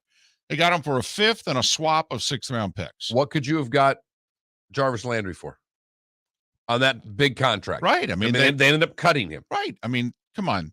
Like, there's not some team out there that said, damn, we should have called them if we had known. I mean, we could have. I mean, would they have accepted a 7th round pick? I mean, in theory, they would, right? I mean, if you're going to cut him. And to that matter, you get him over there, you want him to renegotiate, he doesn't renegotiate, and then you have to cut him, you lost a 7th round pick. Exactly. Oh, well. For a number 2 wide receiver. A good number 2, by the way. Yes. Every year I'd do it. With at least 2 of the 3, I would. Sure. I can get, let me get this straight. My 5th and 6th round pick every year, I can get a starter. I mean, a guaranteed starter. Now, I know I'm going to have to pay 5 and 6 times what a 5th and 6th round pick normally costs against the cap, but I am guaranteeing myself a starting caliber player. You know what the percentages are of 5th and 6th round picks? The percentage of them making it into the league's a little higher now because teams have a tendency to just keep everybody they draft, if for no other reason, for a year to make themselves look good. But also now sometimes they have to do it for cap reasons. That's the bigger reason. But how many times a 5th and 6th rounder becomes a starter and a solid starter for you? I mean, the percentages are low. It's like less than 1 out of 4. And I'm being generous. So, particularly starters for the team that drafted them. Go through ourlads.com. Go team by team. It lists every starter and then it lists their whole depth chart with what rounds they were drafted in. Find the 5th and 6th rounders that are starters for the teams that drafted them. It doesn't mean they don't get cut and some guys don't resurface and end up doing something. But I'm telling you, David's numbers are, I think, high. Not, I think your percentage 1 and 4, I think, more like 1 and 6. So that's the story that's out there. Matt Cannata will join us coming up in a half an hour. We'll ask him whether or not he heard some of the same talk. He's plugged in with the Dolphins. And if you're a Dolphin fan, how are you feeling when you hear that story? Because, no guarantee that Brady knows what he's doing running a team. Yeah, I mean, it is a hell of a question right now to the Dolphin fan. We already have our poll question up, but it's like you can keep Ross for a couple more years and have a shot at Peyton, or a shot at Peyton coaching, or you get a new owner. What would you want, Dolphin? Text us. I'm guessing they'll take the new owner. I think the new owner would win going away. I think they're still rooting for Brian Flores. I believe they are. First coach in nearly 20 years to have back-to-back winning seasons. I think they're rooting for the former coach. 25 minutes before the hour. Thanks for being with us, Miller and Moulton, Florida Sports Network. Hey, it's Mark Miller for the Training Grove by Orange Whip Golf, where golfers go to get better. Improve your golf game from home with Orange Whip Golf and Fitness online swing training program, The Training Grove. With a growing swing training video library and a daily program prescribed by golf fitness professionals, The Grove provides a clear path to unlock your most powerful swing, giving you control of your game like never before. Join thousands like me who have finally found a way to achieve results in half the time of traditional game improvement methods with The Grove's revolutionary blend of golf fitness, instruction, and award-winning Orange Whip products. Go to orangewhipgolf.com to get started for a free 14-day risk-free trial and use code Miller10 to get $20 off your first month. That's orangewhipgolf.com to get started for a free 14-day risk-free trial. Remember to use code Miller10. That will get you $20 off your first month. The Training Grove by Orange Whip Golf, where golfers go to get better. You were listening to Miller and Moulton on the Florida Sports Network.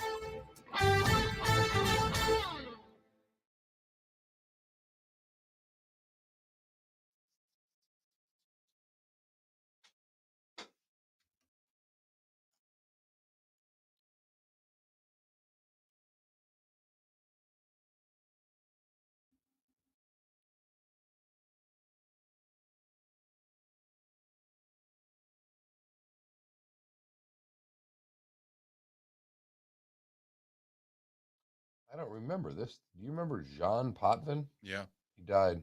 Dennis's brother. Oh, okay. Died 72. Yeah, I actually had it here and forgot it to mention it. Was it underneath Ovi because they played the Islanders? I think it's Dennis's younger brother.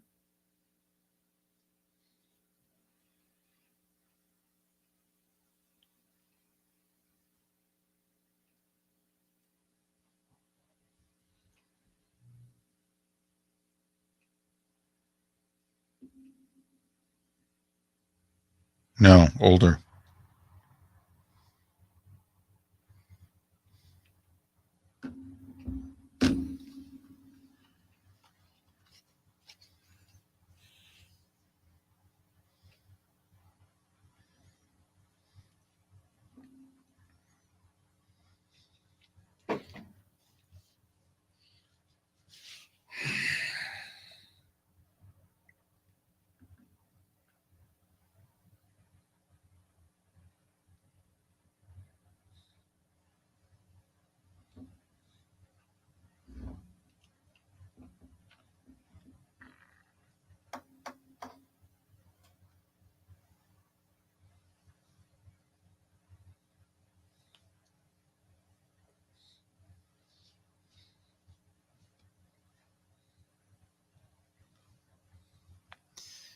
I mean, Tyler Hero We can really passed a bill to make daylight savings time permanent yesterday? Yeah, the Yes. Senate did unanimous. Let's go, baby.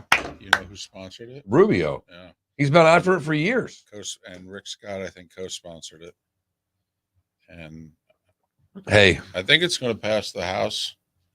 And so Biden won't be till 23 though, it says, because they've got to give all the transit time to do what they need to do. in the words of DJ Khaled, supposedly I like that. what we're at now is where it would stay. Yes. I like that.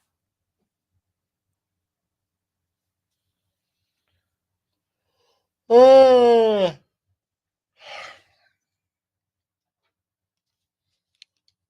Man, my kids are really going to be so confused when I tell them that we had to change our clocks I know. once a year. They're going to look at you the way you look at us when we bring up certain references. Yes. I've done my research. If you exclude a March regular season game in 2017 where he was pulled out of the game 2 minutes in from an injury, Kevin Durant has not had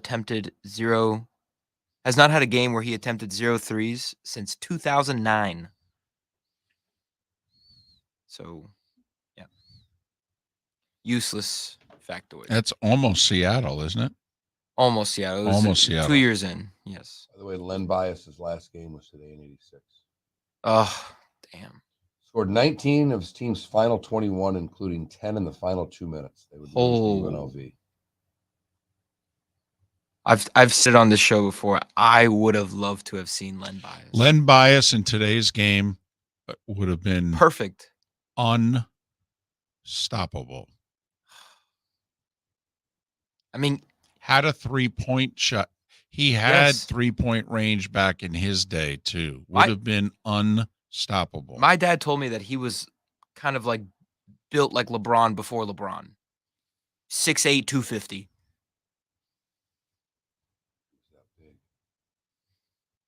I don't know if he was 250. Or I never thought he was. Yeah, he was skinnier. Players were skinnier then. But he was a legit 6'8", 6'9".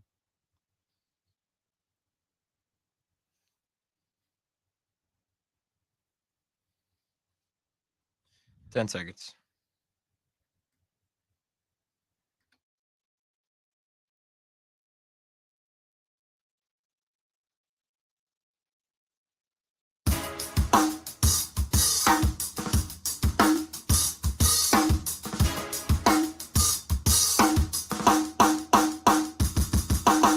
Welcome back to Miller and Moulton, only on the Florida Sports Network.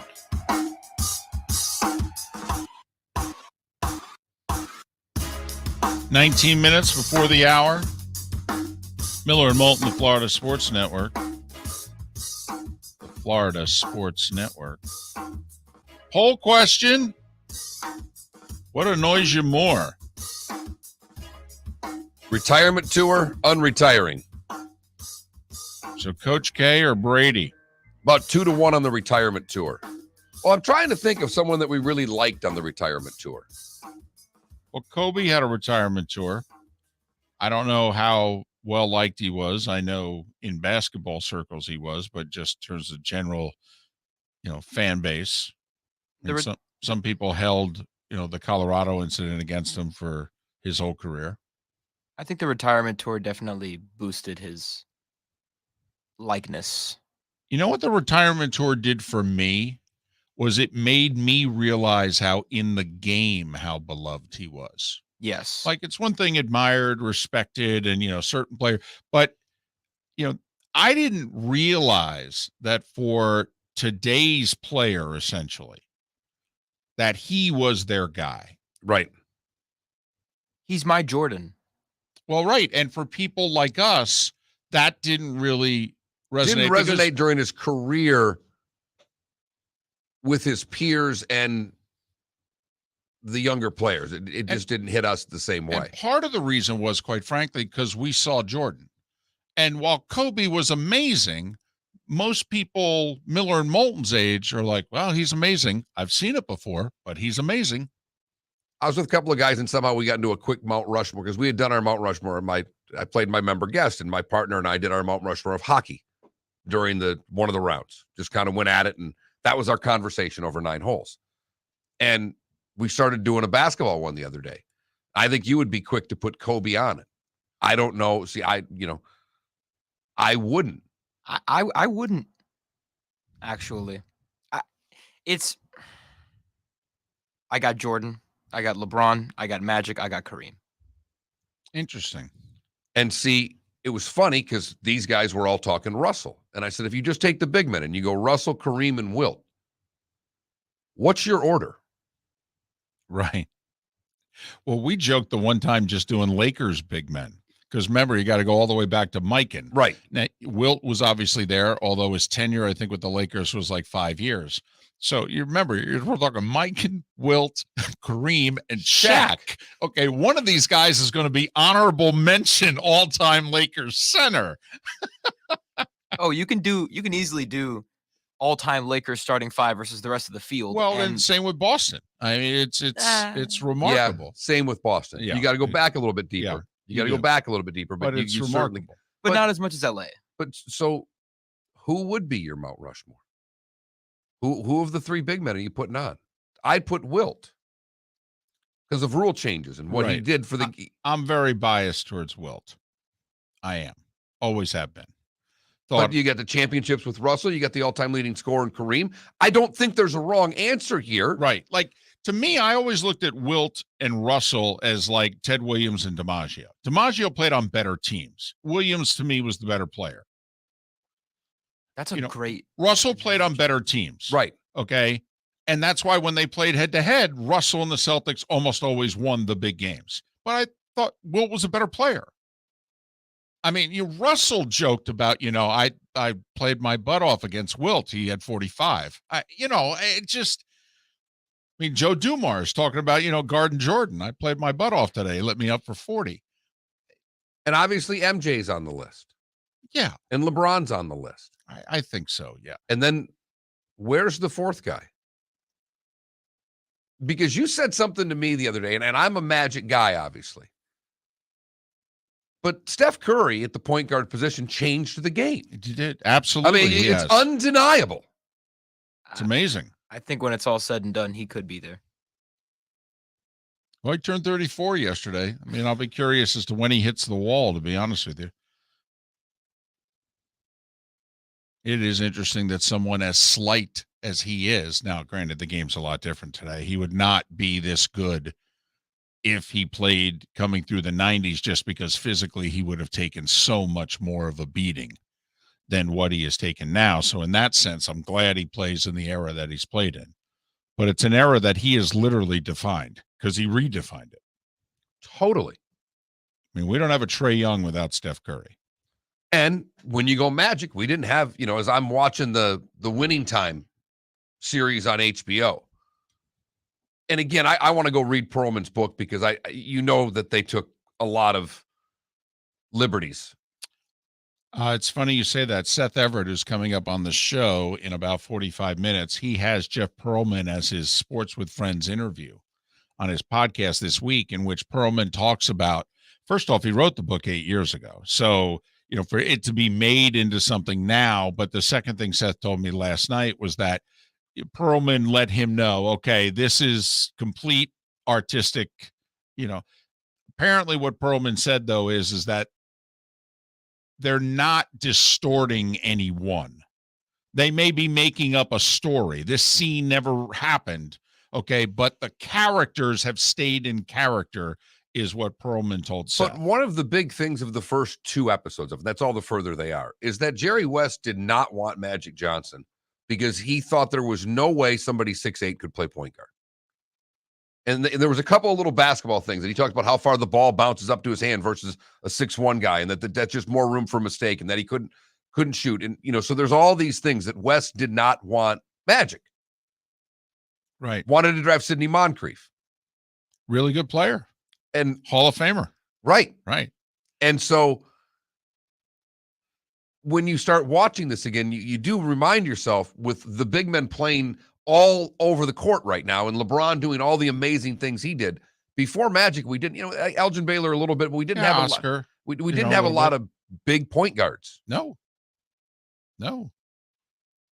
Magic was a freak to be his size, doing what he did, jumping center, and yet basically being, not basically, the point guard who played center in Game 6 of a finals and dominated. Love the Magic baby hook.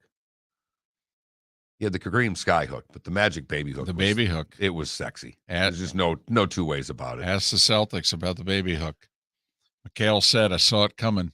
Just couldn't get there. I'm amazed, just on that note, that players don't use that shot more. It's an unblockable shot. Right. It's literally an unblockable shot. Right. Did you ever see Kareem skyhook get blocked? No. I mean, there are people that said they thought Gilmore got a piece of one. Yeah, he was 7'4". Right. They think he got a piece of one. I know Jokic uses that shot a lot. Hey. It's a great shot. It's a great shot. Right. It's probably the easiest shot to go with your opposite hand. Mm-hmm. I mean, that little baby hook with the left is a lot easier than a set shot with your left hand. It's one of my quirks with the game of basketball. It's like, why more guys don't shoot that shot? Because I think it's a damn near unblockable shot. Isn't it incredible how 4 years ago, we're talking the big man is dead, but now the best players in the NBA are all big men? Well, I don't know about the best players, but it's just nice to actually have a good group of big men again. I mean, and a group of big men that can go on the block and play big. Yes. For guys like David and I, who while you love watching the big men, and I do, I like the 3. I like watching the big men stretch the floor. I love watching when you get big guys that can run. I think it's I mean, old Shaq, early young Shaq running the floor was the coolest damn thing in the world. Scariest damn thing. It really was. Just imagine that coming at you and you're in the lane. Yeah. From a coach to take a charge, kid, take a charge, kid. Yeah, the hell I'm taking a charge. But to see now some guys put their asses to the basket and get the ball and can score. Like when the Sixers and Heat played in the last week, and you had Embiid and Adebayo there going at it. You're like, okay, this is cool. I mean, these are 2 of the 5 best centers in the league here. This is cool. You had the Nuggets and Sixers do the same thing this week. So, yeah, it's just, again, I have no problem with them stretching it out. But back to the Lakers, when they needed a bucket, when things were going bad, you just gave it to the big fella on the block and said, get out of his way, and he was going to get you 2 when you needed it. And now there are some teams in the league, Philly, with Harden and all that, if they've got to get 2 points, they can put that ball down on the block, and Embiid can get him 2. Denver's going to give it. That's how you stop a run. Right. When you're a shooting team and you're not making shots, it's really difficult to stop a run. But if you got a big man, you can put his butt on the block and say, get me 2, big fella. Denver's going to go through Jokic. Now, Towns may take it away from the basket, but Minnesota's going to go through Karl Anthony when they need a bucket. He's another big man that can run. He runs like a guard sometimes. Like a deer. Yeah. I just hope, like, I believe today's Embiid's birthday. I think he's 28. I just hope that these guys, knock on wood, can stay healthy. You always worry about that with big guys. It is interesting that legend has it. So now they're telling the story that Jerry West didn't want Magic. Well, legend has it. Bill Polian wanted Ryan Leaf. Now, Bill Polian gets credit for choosing Peyton Manning. Okay, but there are whispers out there that Polian actually, behind closed doors, wanted Leaf and was overridden. And that when Peyton looked into the eyes of the Colts executives during the interview and basically said, you choose Ryan Leaf and I will shove it up your you-know-what for the next 15 years. You can guarantee it. And that the guy that he won over when he did that was the owner. And that when they were sitting around after that, because if you go back, if you can get, it was 60-40. All the surveys that people were doing, we didn't have internet polls then, but you had columnists and they were writing. It was 60-40 as to which one you wanted. I was wrong. I thought that the ceiling of Peyton Manning was already there. Happy feet and the there pocket. wasn't. I mean, we knew how good he was already that good. Didn't think he could continue to excel, and I thought that there was a lot of upside to Ryan Leaf. Wrong. Leaf was the athletic big man. He could take it out of the pocket. He could make throws on the move.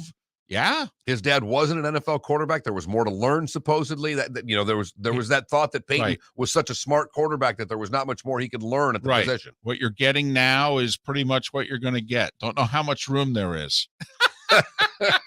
I'm an idiot. Morons. But, legend has it that the guy who was won over by Peyton looking him in the eye and going, I will shove this up your you-know-what for the next 15 years, just so you know. Because if what I'm hearing is true, you're actually thinking to the other guy, you will live to more than regret it. And the guy he won over was Irsay. And that legend has it. Makes total sense. That Irsay said, we're taking him. It makes total sense with Irsay's personality, if that's the case. Yeah. I mean, it's very believable, I should say. Now, of course, anybody going to admit that now? I mean, if you were in that room and your vote was Leaf, you going to admit that now? Miller and Moulton. Poll question again. What bothers you more? And has been pointed out in our Twitch chat room. Jeter had a retirement tour. Yes, he did. And I was fine with it. I liked him. I was okay with it. But what bothers you more, the retirement tour, or the unretiring? Matt Cannata coming up next. Miller and Moulton, Florida Sports Network. David Moulton for Napa Auto Parts, and Napa Filters. Insist on Napa Filters for your vehicles, or if you're a do-it-yourselfer, only buy Napa Filters. Napa has a filter for almost anything on earth that moves, whether it's motorcycles, foreign and domestic cars, vans, SUVs, earth-moving equipment. You get the idea. Napa Auto Parts, Napa Filters. Insist on them for your vehicles, or if you're do-it-yourselfer, only buy Napa Filters. Bring your big mouth to John Smith Subs and indulge in their overstuffed subs with the freshest quality ingredients. Enjoy our famous steak bomb with perfectly grilled, marinated sirloin steak topped with provolone cheese, grilled onions, peppers, mushrooms, crispy bacon, juicy tomatoes, and creamy mayo. Boom! Made-to-order crispy fries can be paired with the Gator, the Cuban, the chicken bomb, or the Italian. Love local. Eat delicious with John Smith Subs. Find a John Smith Subs location near you today. Hey, it's Mark Miller for the Training Grove by Orange Whip Golf, where golfers go to get better. Improve your golf game from home with Orange Whip Golf and Fitness online swing training program, The Training Grove. With a growing swing training video library and a daily program prescribed by golf fitness professionals, The Grove provides a clear path to unlock your most powerful swing, giving you control of your game like never before. Join thousands like me who have finally found a way to achieve results in half the time of traditional game improvement methods with The Grove's revolutionary blend of golf fitness, instruction, and award-winning Orange Whip products. Go to orangewhipgolf.com to get started for a free 14-day risk-free trial. And use code Miller10 to get $20 off your first month. That's orangewhipgolf.com to get started for a free 14-day risk-free trial. Remember to use code Miller10. That will get you $20 off your first month. The Training Grove by Orange Whip Golf, where golfers go to get better.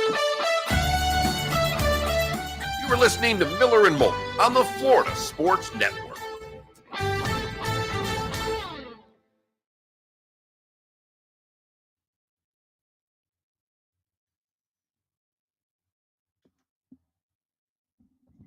David, I think I've asked you this already, but did you read my all-time all NBA teams? No.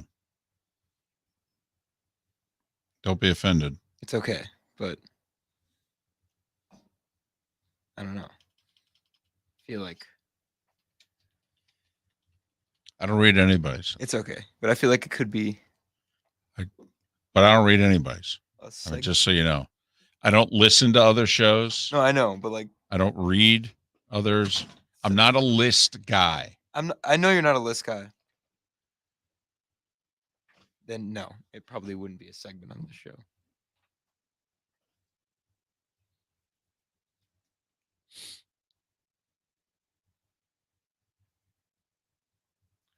I know you're not a Mount Rushmore guy really either, but we needed a segment there. You know, it's funny though. You don't you like the Mount Rushmore Rushmores? interests me because usually the fourth spot is hard. Either there's more than four and picking that last one is hard, or there's only three. Right. It's like we didn't mention Bird there. We got a bunch of texts going. Your four spot's Larry Bird. I don't think so, but it Right. I don't. Okay. I don't know if we got there, but I mean, we kind of started talking about Lakers centers and then, but yeah. we kind of Philly and I did a little All we- time, we- right. But it's just Yeah, could be.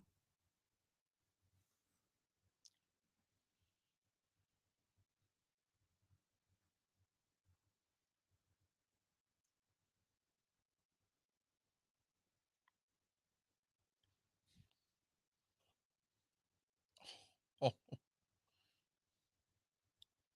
Jesus. Are they up high? yeah. That was old man DeAndre Jordan, right? That one.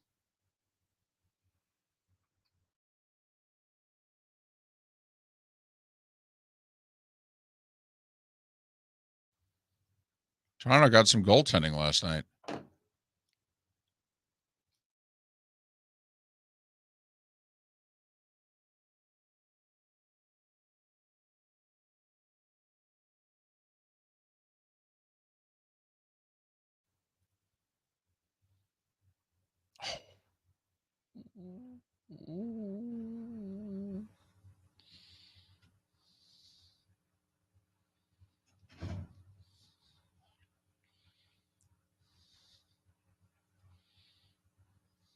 Oh, That was there's a pretty little sweet. steam on that.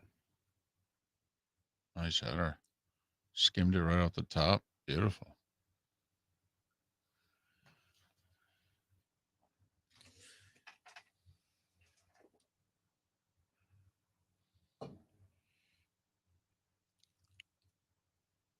Matt Cannata.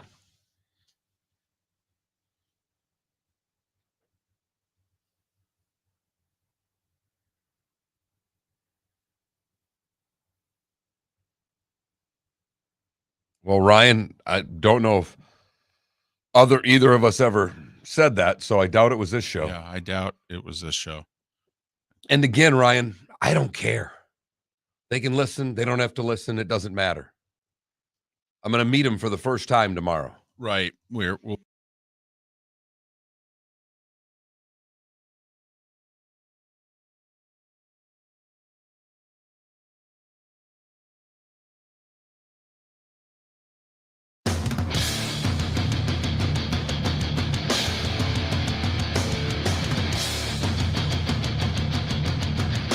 You are listening to Miller and Moulton, exclusively on the Florida Sports Network. And now here's Mark Miller and David Moulton.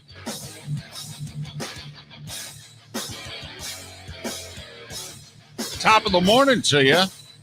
How the heck are you? Hump Day edition, Miller and Moulton, Florida Sports Network. Final hour for those of you in Lake City, Tampa, St. Pete, Port Charlotte, and Venice. halfway home. Those of you in the 239, the bonus hour to come 1 hour from now. You miss any part of the show, go to millerandmoulton.com, floridasportsnetwork.com. We podcast this sucker late morning, certainly before noon. We thank Felipe for that. Seth Everett to join us coming up in a little more than a half an hour. Matt Cannata, kind enough to join us once again.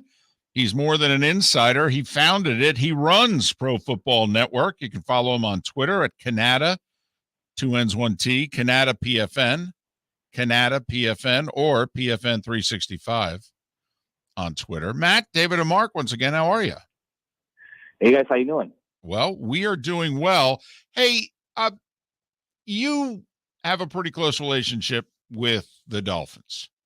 And I'm just wondering your thoughts on a couple of stories that have been thrown out there as to whether you think that there's any there to the whole Ross, Brady, Sean Payton, that thing was going to happen, and it kind of got derailed in part because of the Brian Flores suit. Yeah, so it's a great question, and I don't have the intricate details of that story, but I can provide insight on the thinking of Ross and others, and just kind of the general interest around Brady and Peyton. Sean Payton's been a name that has always been somehow lingering around the Miami Dolphins, and it happened before. I think when they were working on the Adam Gase deal, and it's like there's always that smoke, right? Never any concrete evidence, but always the smoke. The Dolphins wanted to somehow bring Sean Payton in. And there is no doubt in my mind, and I don't have any inside information on this, but there's no doubt in my mind that they probably reached out to the Saints to gauge the interest regarding Sean Payton. And the entire lawsuit and everything else that came out may have derailed things. I can tell you that Mike McDaniel was not their first choice going into the head coaching search. It is someone that they kind of fell in love with during the process. They were very impressed with him during the first interview. From what we understand, and from what I understand, they were angling for somebody who had head coaching experience. They really liked Brian Dable. I think we had talked about this when I was last on the show, but they didn't want to throw all their chips in a table to get him. So they liked him, didn't love him, especially after meeting with McDaniel. Chris Greer really liked the idea, from what I understand, of Vance Joseph or Dan Quinn, who I like myself. And, they kind of stumbled upon, and Mike McDaniel, who was the only person to get an interview in the head coaching circuit from the Dolphins. And so we'll kind of see. But Sean Payton's been a name that's been lingering around for quite a few years within the Dolphins organization. So it wouldn't surprise me one bit if that actually did happen. In regard to Brady, I don't have any insight or any additional details on the operations role and things like that, but I will say that back when the Super Bowl was in Miami, I forget what year, I think it was 2020 or 2021, when right before the pandemic started, so 2020? Yeah, it was February. It was February 2020 when the game was in Miami.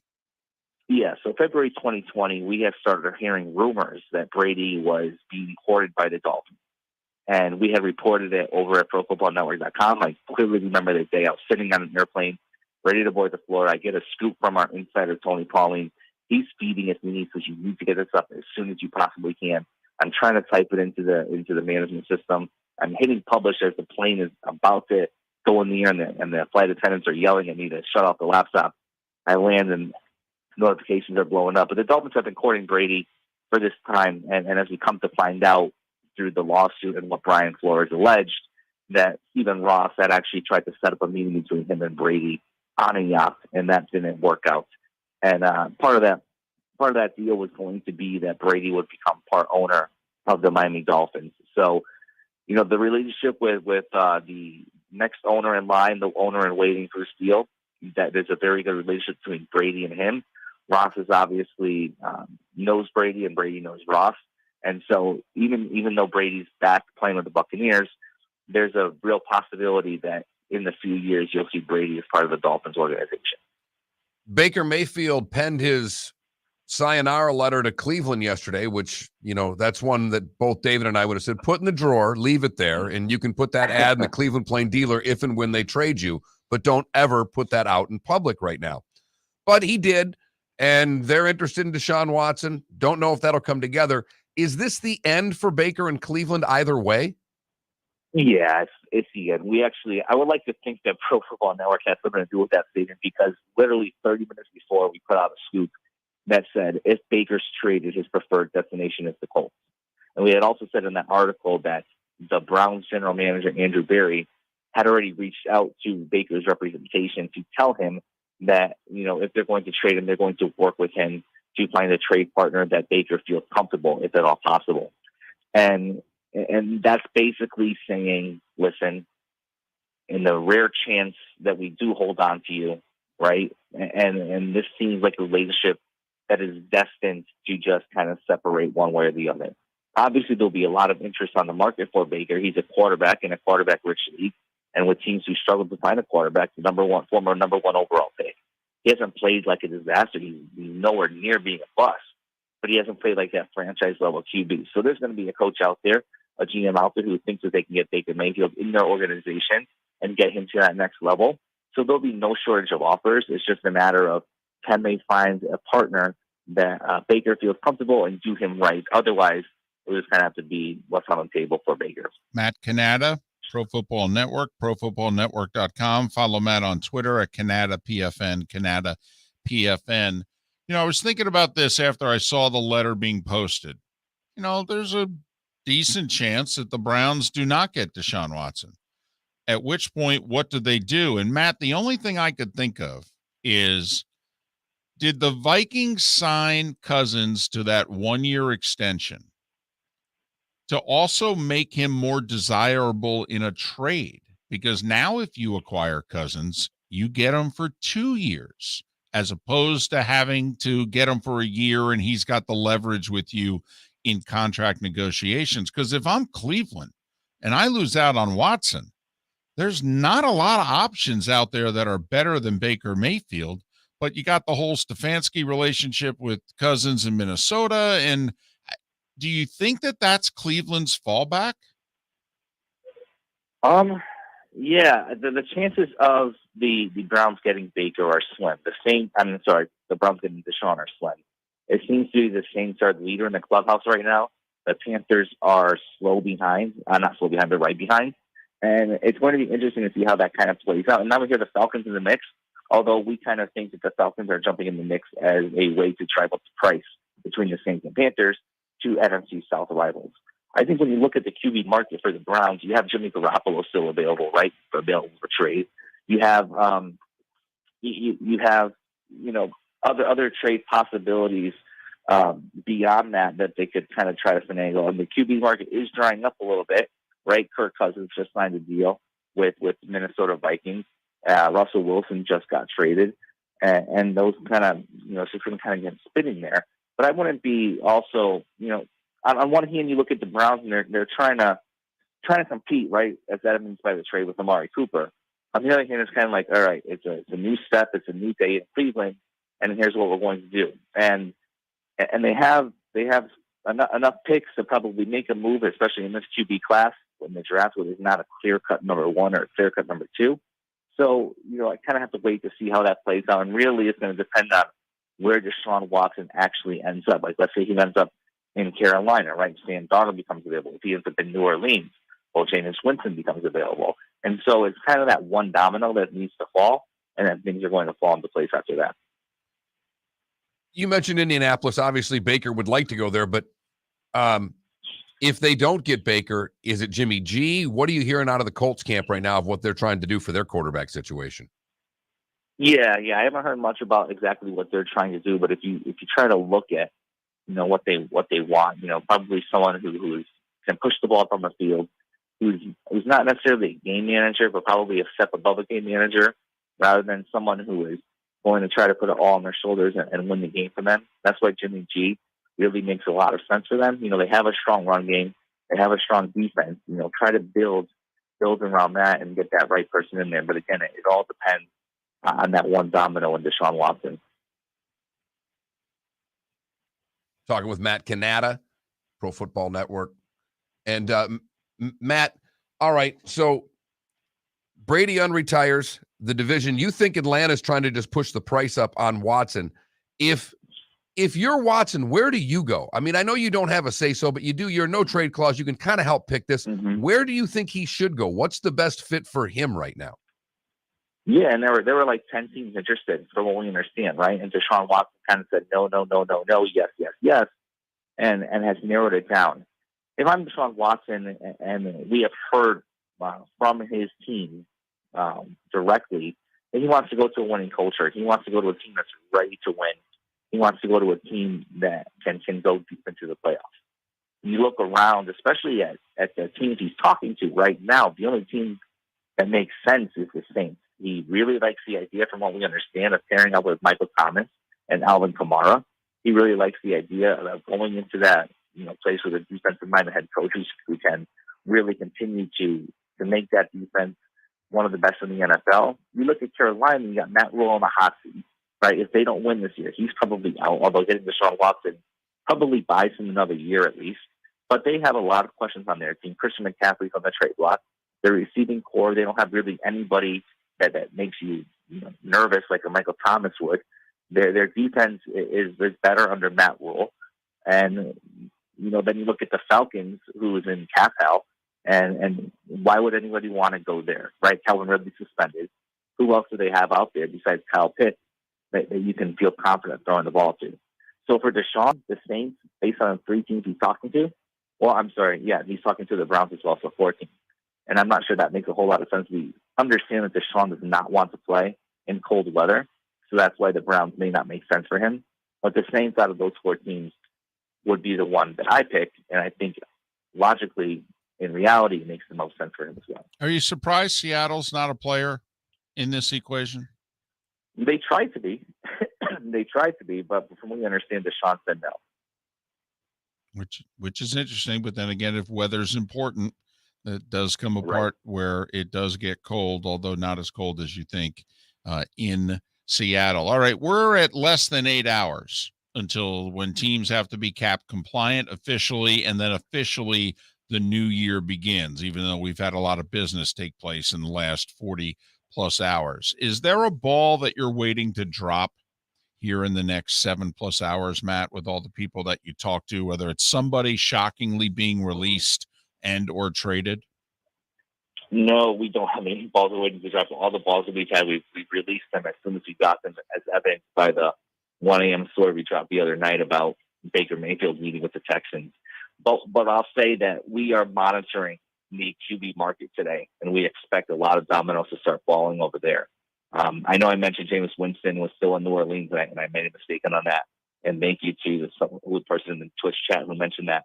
So you have the free agent QBs, and obviously there's not a lot of great ones. You're looking at pretty much back if all Jameis can compete for a starting position, but that trade market is going to be big, and we expect some moves to happen. There could be a move today that happens with Deshaun Watson, and if that happens, then you're going to see a lot more after that, right? The teams have their trade proposals in. The Texans have, not formally accepted, obviously, but said yes, this would get a deal done.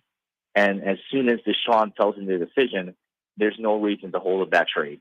So keep an eye on that today for that to possibly go down if they're able to make a decision on that, and then a lot of QB action to take after that.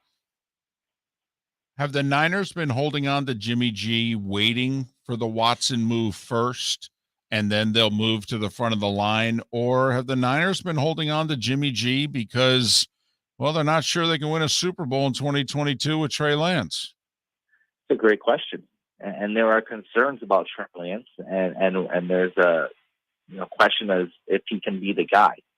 The 49ers, moved up for him, right? And they drafted him, and he sat on the bench, and he's had very limited game action, but in that very limited game action he's had, hasn't looked the greatest.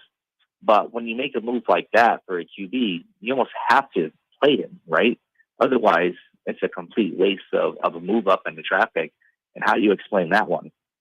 So I think it goes to the former of they're waiting for the Watson market to shake out. And because, again, once that happens, that is the damn waters will open, and they will start running through and flowing once Watson is traded to wherever he goes.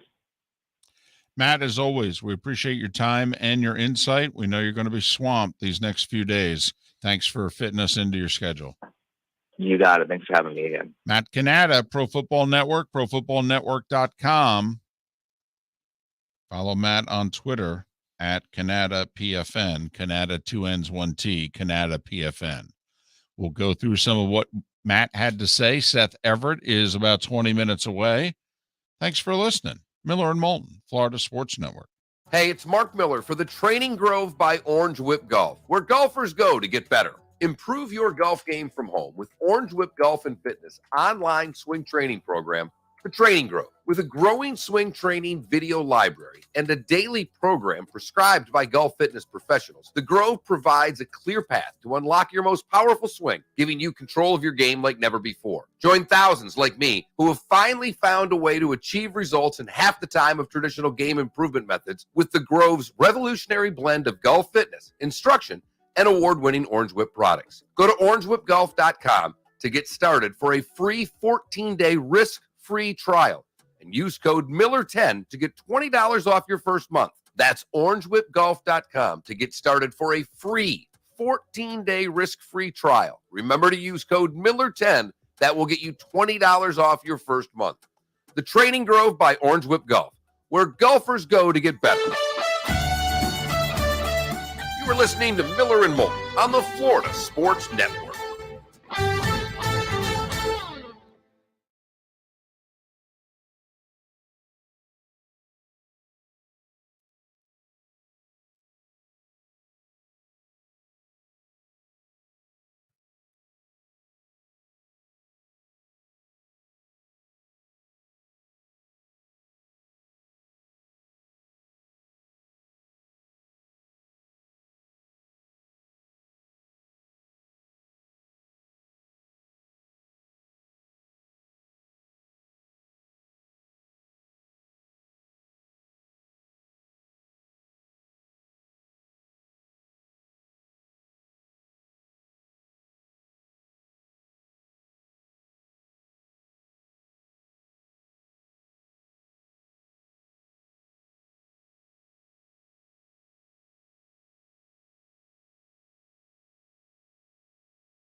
Yes, I do think the Bears will move to Arlington Heights.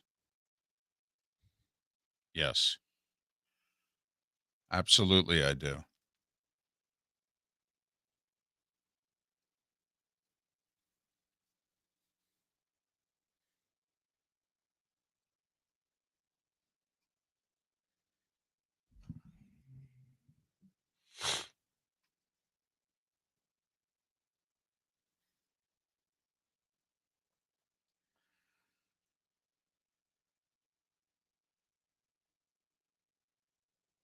By the way, it's a great question, Paul. How's Boots the cat doing?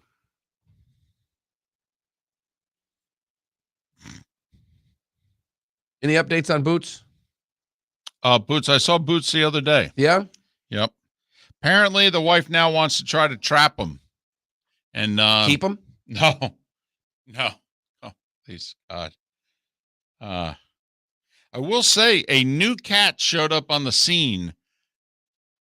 One of the two, like, tiger striped cats has disappeared, but a blonde cat showed up out of nowhere the other day.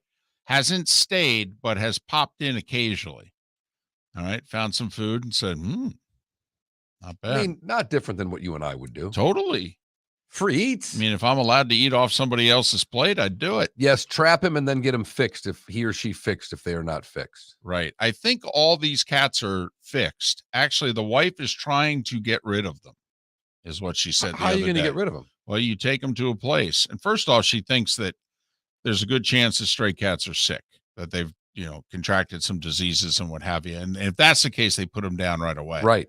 But then also you bring them Trust in. me, I'm aware. Right. And then apparently you bring them in and they've got like 10 days to be adopted. 10 seconds. Which probably doesn't happen. But my wife's apparently, she's like, hey, we can't keep feeding these cats. I said, well, I never wanted to start.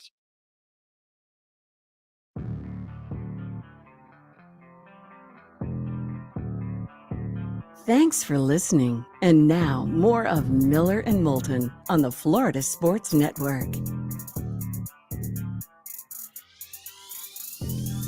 23 minutes past the hour. Miller and Moulton, Florida Sports Network. Seth Everett in about 12 minutes time. He'll join us on Twitch in a little more than a handful of minutes. And, well, make sure you join us. Twitch.tv/Miller and Moulton. Seth on Twitch is a treat. Twitch chat room thinks the commercial segments are better than the show. They pointed that out to me during the last break. Oh, great. That's fantastic. What were you talking about? Animals during that last break? It was even before you got on. They just, wanted to let everybody know. You should let everybody know sometimes the commercial breaks are better than the segments. That's what they think. Wow. Good to know, doing 4 hours every day. I'm going to say, we actually try pretty hard during the segments. It's the commercial breaks we don't try at all. At not one bit. Okay. Good to know. Hey, I threw a question out at you. You did. As we just went to break, and I said, Jimmy G, Baker Mayfield, who would you choose? Because that's what it could come down to for the Colts, say. Who would you choose? It's probably the wrong answer, David, but I'm a Baker guy. Well, it's okay that you can admit it. Thank you. No, That's seriously. the first step of a problem, is admitting that you have one. Could be, but then again, also, like, I'm a Tannehill guy. Always have been. Stayed with him throughout. Never left. You can be a Baker guy. Listen, he had an injury. He didn't play. He played through injury this year. He didn't play hurt. He played injured. And it clearly affected him. It was obvious that it affected him. I mean, Baker Mayfield has been one thing throughout his career, accurate. What was the one thing Baker Mayfield was not last year? Consistently accurate. It's because his left shoulder was all messed up. Try throwing a football, all right, and basically have your left shoulder in a harness, unable to move it the way it is you want to. So I would take Baker. I don't know right now if he's the better guy. I mean, for a one-year thing, Jimmy G might be the guy. If you were all in for 1 year and trying to win a Super Bowl, then it might be Jimmy G. I still think he's younger. Outside of last year, he's been healthier. And I think there's more upside to Baker Mayfield. Fair enough. It's an interesting scenario also in that they're both entering the final year of their contracts. So whichever one you choose, particularly if you're the Colts. I mean, think about it. They've 5 different starting quarterbacks now in 5 years. Yes. Luck retired, and then Jacoby Brissett, I think, was the fill-in when Luck bailed on him right before the start of the season. Then you had Phillip Rivers and Carson Wentz. And technically this, if you go opening day, because I don't think Luck started opening day in 2016, this will be 6 different starting quarterbacks on opening day in 6 years for the Colts. But this is definitely their 5th different starter hey, so-and-so's our guy. This is number 5 in 5 years. I would just think if you're the Colts, you're going to commit to somebody here. You're going to give somebody a contract where for 3 years, you're going to go, hey, we got to be all in with somebody. All right. We're too good of a roster and too good of a team to really be in position next year to draft a quarterback. We're going to be in the high teens or hopefully in the 20s. So can we really count on the 2023 draft? I mean, if you're running the Colts, aren't you looking around the room going, hey, forget the past, but today we need to pick one of these two, give him an extension, and he's our guy. Let me ask you this question. We had assumed, we all know the trouble that'll get you in with Baker, is that he was seeking a long-term deal and seeking big money, and now it looks as if Cleveland's done with Baker, and they were probably done with the long-term deal long before that. How much cheaper is Baker today than he was yesterday, if you know what I mean? Could you get, instead of these guys all want 4, 5, 6 years extensions. Right. Could you sign Baker, get him right now and sign him to a 2-year extension? Or is that unobtainable to Baker and his team, if you know what I mean? Well, what's interesting is if you're Baker and you're still betting on yourself, see, normally the answer would just be no. Right. You want the 5-year extension, the whole deal. But it's different circumstances now. Right. But also from a guaranteed money standpoint, it's really only going to be a 2-year extension anyway. This year, which is fully guaranteed, and then 23 and 24. Because if they sign them to, say, a 4-year extension beyond this year, the guaranteed money is only going to cover the first 2 years. Well, if you're Baker and you're really still betting on yourself, you don't want to be tied in for 4 years. You want to go the Cousins route because you think you're going to go to your next destination and kick butt. And think about it. If you sign a 2-year extension, whatever the money is, $25 million a year, $30 million a year, whatever it is that you get Baker at, that's going to be a little bit cheaper. What about if the same thing happened to Baker that happens to Cousins? Well, by the time year 4 comes, what the hell is a franchise tag going to be worth for a quarterback? Right.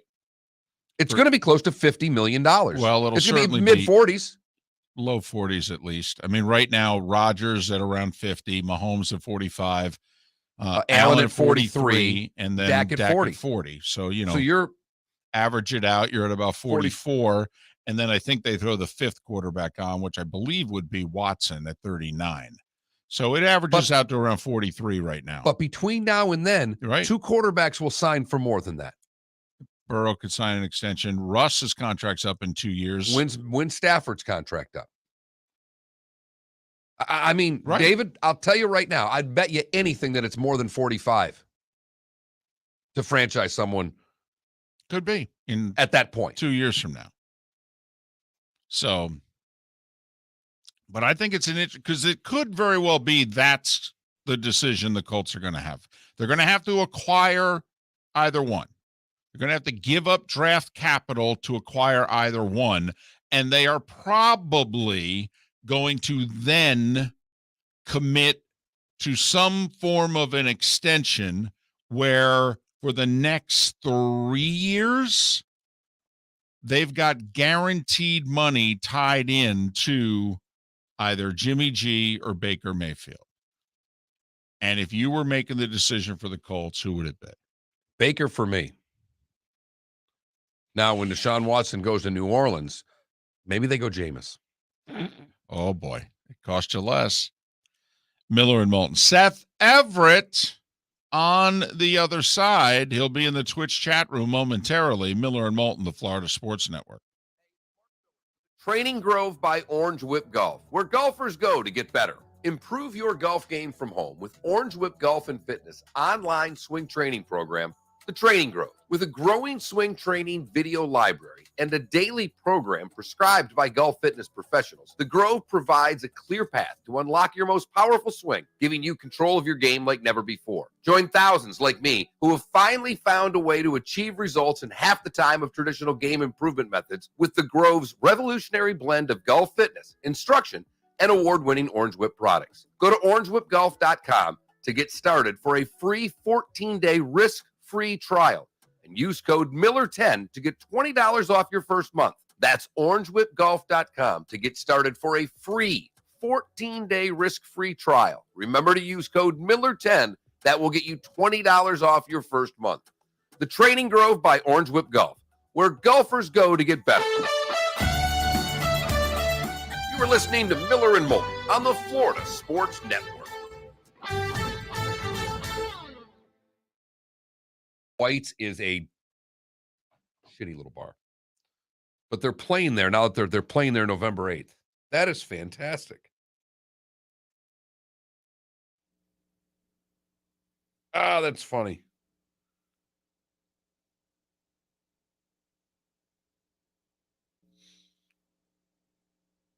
That's cool. That's fantastic that the Free Press just wrote a story about White's Bar. It made my day. Klecko, I do love your sheets of integrity, which is old school Mike and Mike, particularly Mike Golick.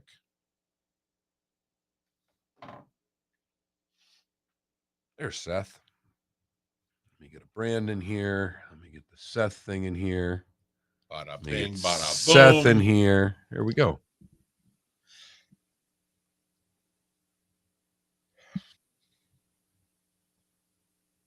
How are you, Seth? I'm good. How are you? Good. So did you stay up for the whole Devils Canucks game? No. I dozed right after they tied it up, and in my dream, it was a nice 4-2 victory. Gotcha. So don't spoil it. Okay. That was rough. But this morning, the guy I talked to, Andre Lauderer, he's in Monaco. I was like, could we trade places for like an hour? You're in freaking Monaco, man. What's up, Seth? How you doing, man? How are you? Doing well. This wasn't Sports with Friends, was it? Well, it's for Sports with Friends, but it's for But it's a couple future weeks. one. Gotcha. Yeah, it was a future one. But their time zone, this was his best Right. time. So I was fine with it. It was perfect. Seth, is it laughable that Kyrie Irving is not on the NBA 75? Laughable. You don't know what I find things that are laughable. I find it laughable that you would ask me. I have no idea. I mean, I don't know. I figured you covered the net, or you don't cover the Nets. No. Once they moved to Brooklyn, Seth was done with them. Yeah, I'm a New Jersey Nets guy. Yeah. Hey, Seth, did Yeah. something the other day that I was watching Ozark, and I had about another 30 minutes before I had to do something. So I'm like, you know what? I want to watch something. So, Seinfeld's on Netflix. I'm like, Yeah. I watched the pilot. Mm. It's not that good. No, and when we did the Seinfeld podcast, the thing about it is Hulu had a random feature, and Netflix, everything's in chronological order. So if you're watching that show for the first time, the first couple are not strong. That show doesn't find its voice right away, and so it's very different. They're hurts. doing a lot more stand-up. There's a lot more Jerry stand-up in the early shows. Yeah, Not just it's at the very the beginning. plots are very flimsy. I mean, the whole show's flimsy, but it's just it doesn't find its voice. Well, remember, in its first 2 years, didn't it get like a 4-episode run? Yeah. The first year, and the second year it got like a 7-episode. I mean, it was more just fill in. Some people liked it with the network. We're going to keep this thing alive. We're not going to bury it. But wasn't it like? And then they finally, year 3, were like, okay, we're going to give you a year. But you can see in year 3, the scripts are just so strong. Year 3 is before it became a mega hit. But the problem is that if you're Netflix and you're going into Netflix and you don't know the Seinfeld legacy, you're watching this and you're like, wait a minute, this is not that funny. Well, I thought this show was hilarious. And I don't know how Seinfeld gets past it because the Netflix model, everything's in chronological order. Right. Well, and I kind of wanted, because it's been so long. It's like, I'm like, you know what? I'll watch an episode or two when I'm sitting around. Yep. But it was, like there's a waitress at the different diner in the first one that's got like. You're a woman, right? What gave it away, George? Exactly. There are, I mean, I wouldn't call it terrible. They're not good, but I laughed 4 or 5 times. No, the Seinfeld is very simple. 3 through 7 are perfect. 1, 2, 8, and 9, I could do without. We're coming back.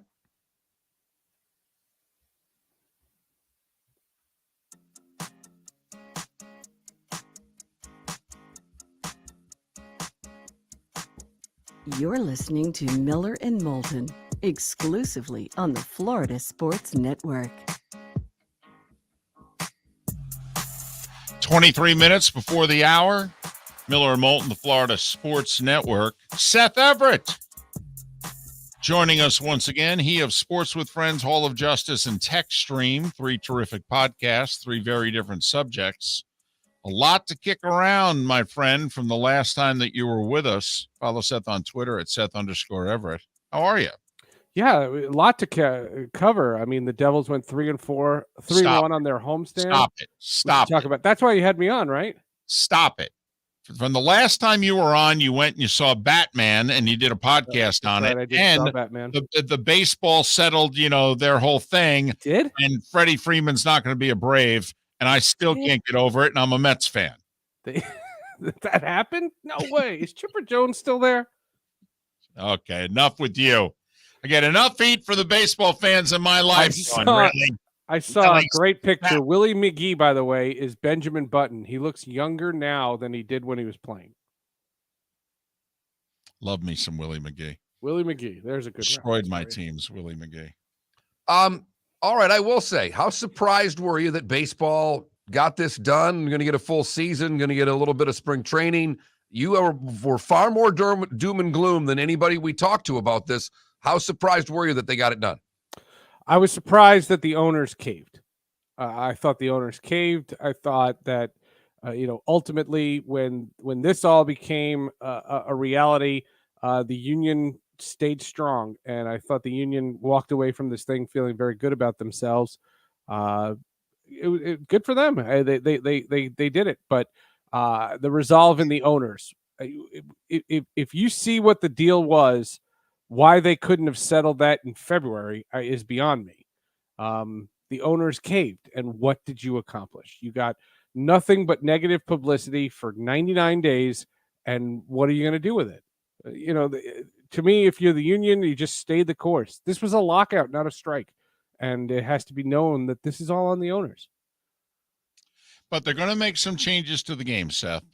I mean, only a couple are going to happen right away, but a handful. Well, they're going to try them in the minors, yeah. Yeah, but, I mean, they're going to do it. I mean, the commissioner wants to do it. Those minor league cities that got railroaded during the winter, those are the ones that they'll be experimenting. Right, but that's just for this year.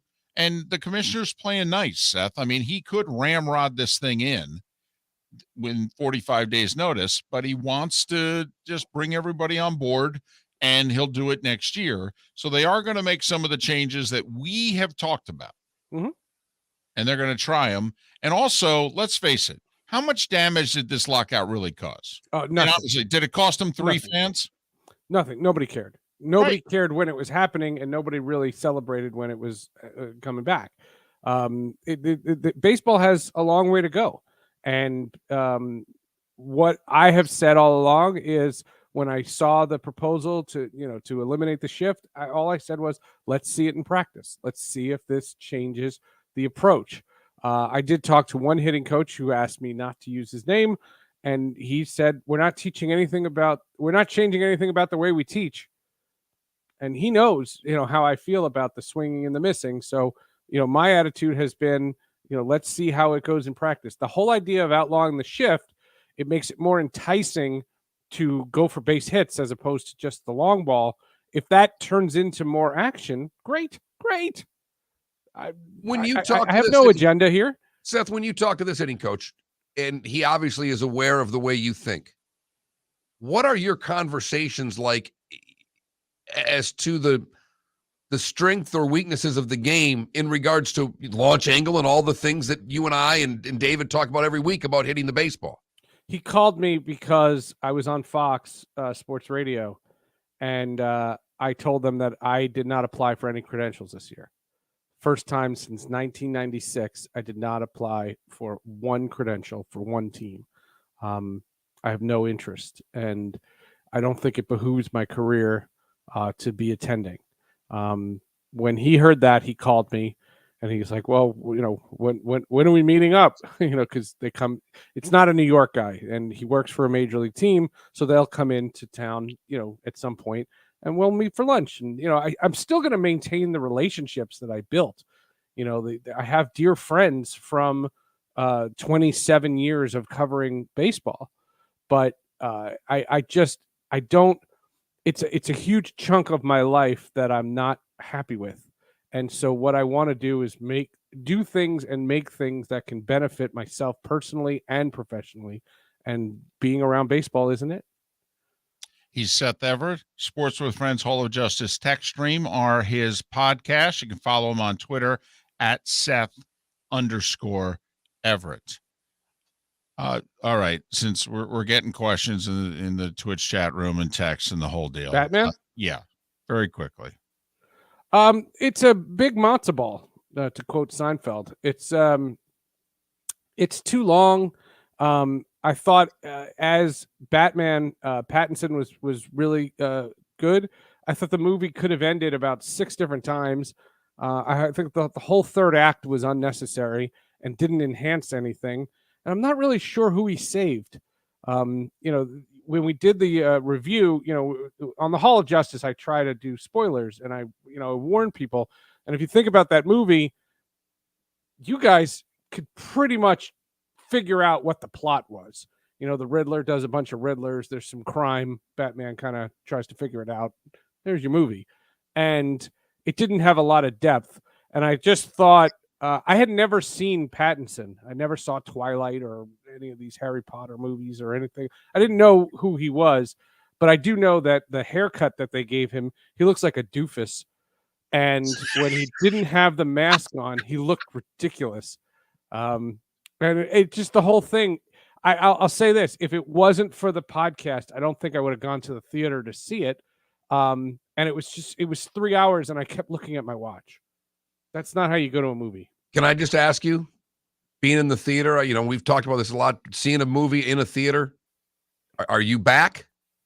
Yeah, it's probably my 4th or 5th time doing it. What we haven't done is my family's not interested in going to the theater anymore. So for movies that and I don't want to be a jerk that texts during the movies, but I take notes, for the podcast. So I like going at like noon or 1 o'clock on a Monday, and I go by myself. I sit by myself, and I can do my thing. And that's kind of how I've done it.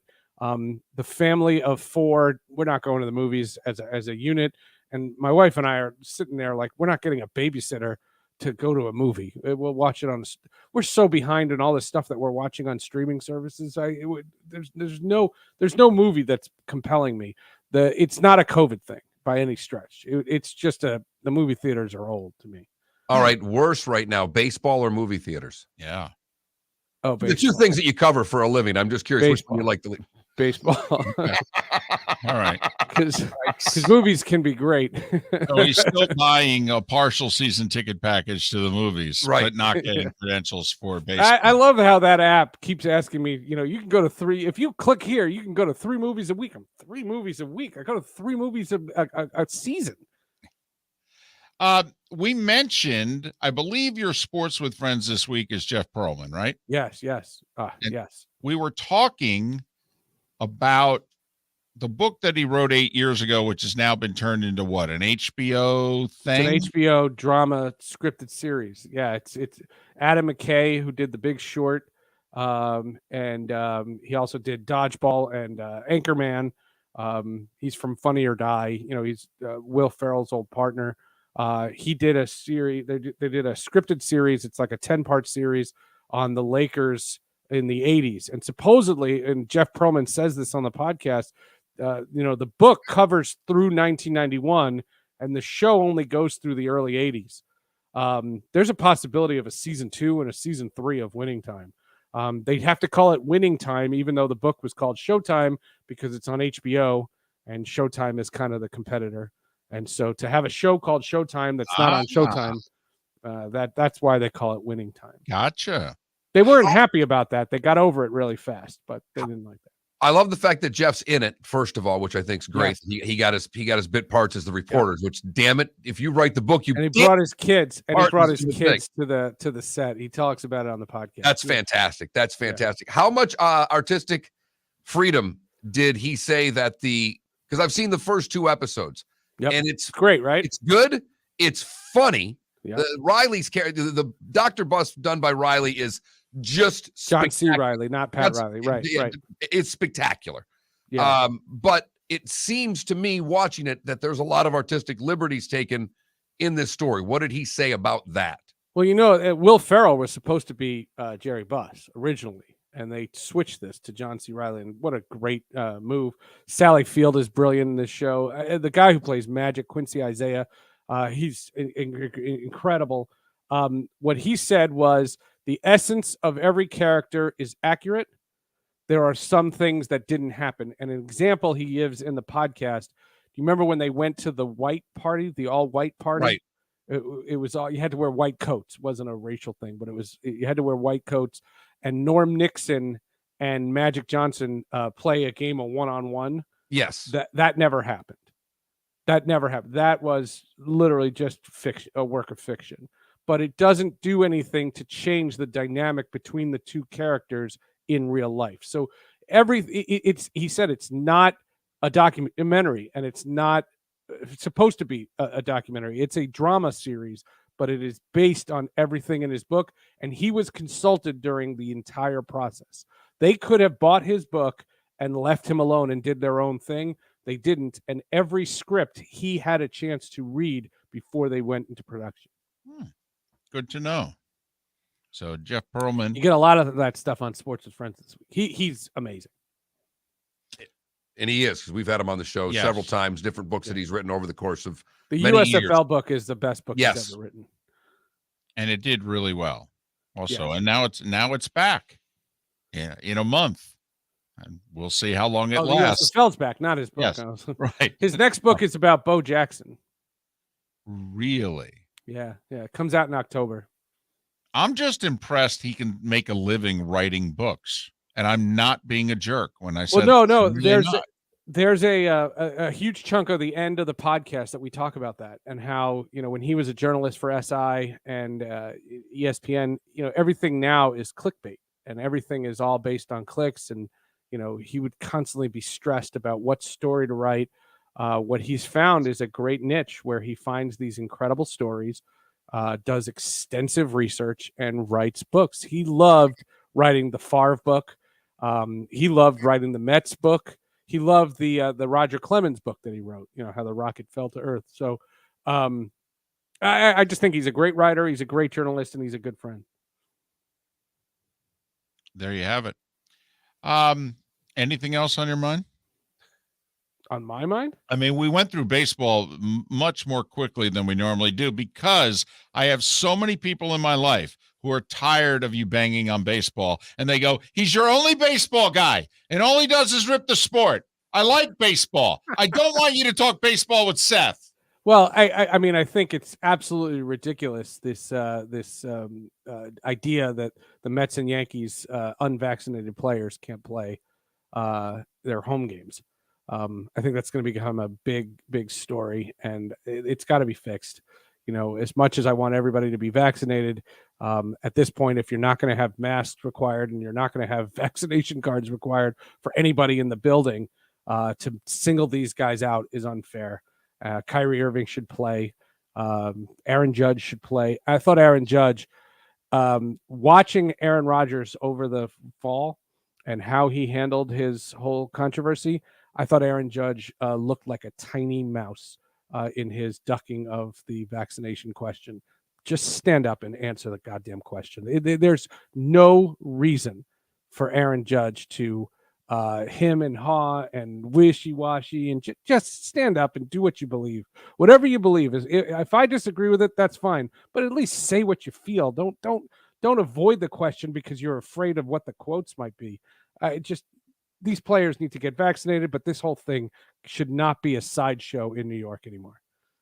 Well, since you live there, I mean, I keep contending that By the time the NBA playoffs start, which is roughly a month, and the Major League Baseball season is going to start, I believe, 3 weeks from tomorrow. They're going to waive it. Yep. Well, yeah. I mean, well, I because think also, so too. I I can't see why not. You know, my whole thing about it is all the numbers. You know, the numbers keep plummeting. As long as the numbers are plummeting, keep doing this. Let these guys play. Kyrie Irving being in the locker room.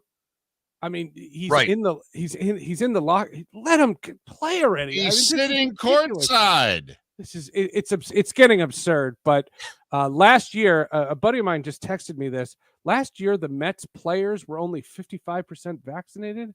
They were, but that was last year. That was last year. So Right. I want to see what the numbers are this year.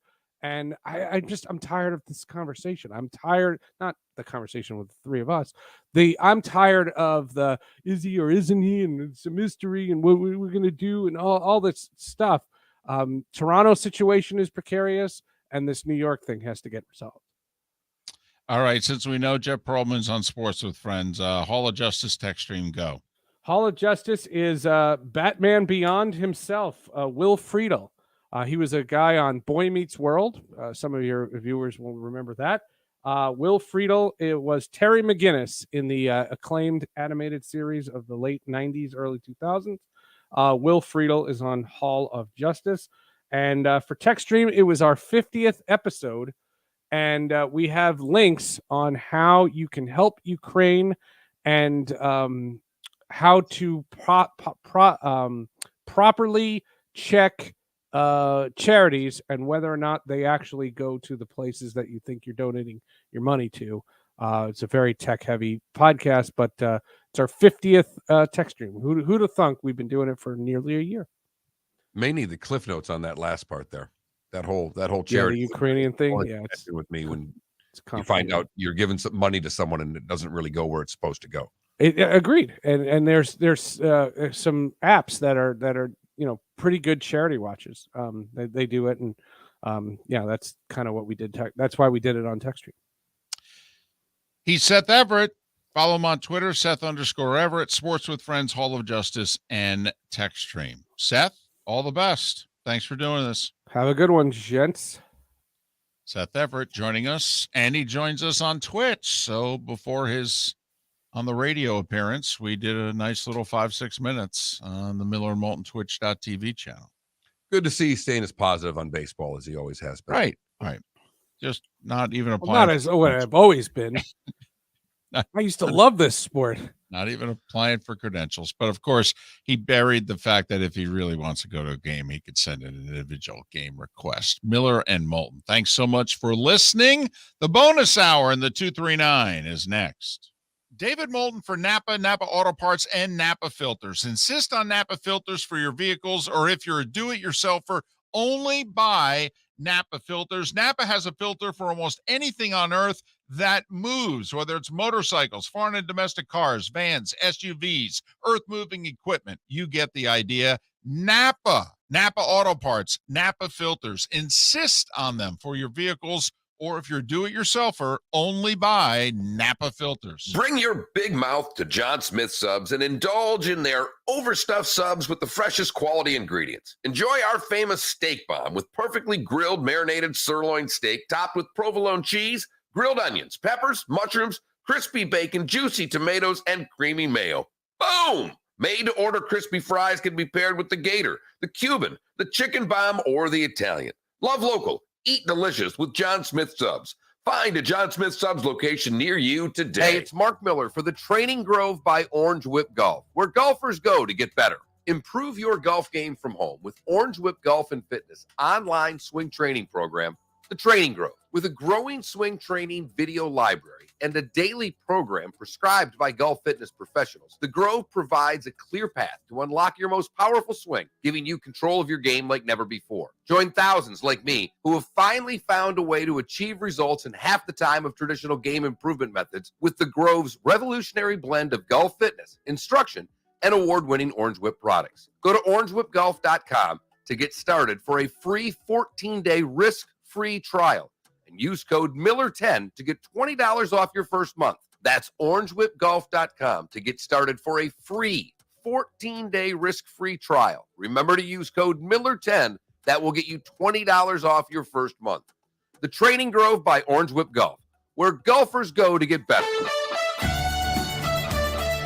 You are listening to Miller and Moulton on the Florida Sports Network.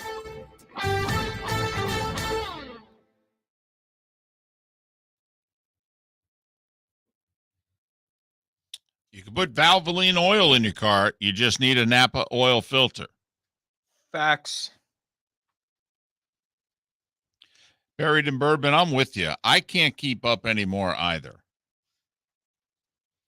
I don't think I'm going to do it in the next year, but I think a year from now, I'm going to cut the cord.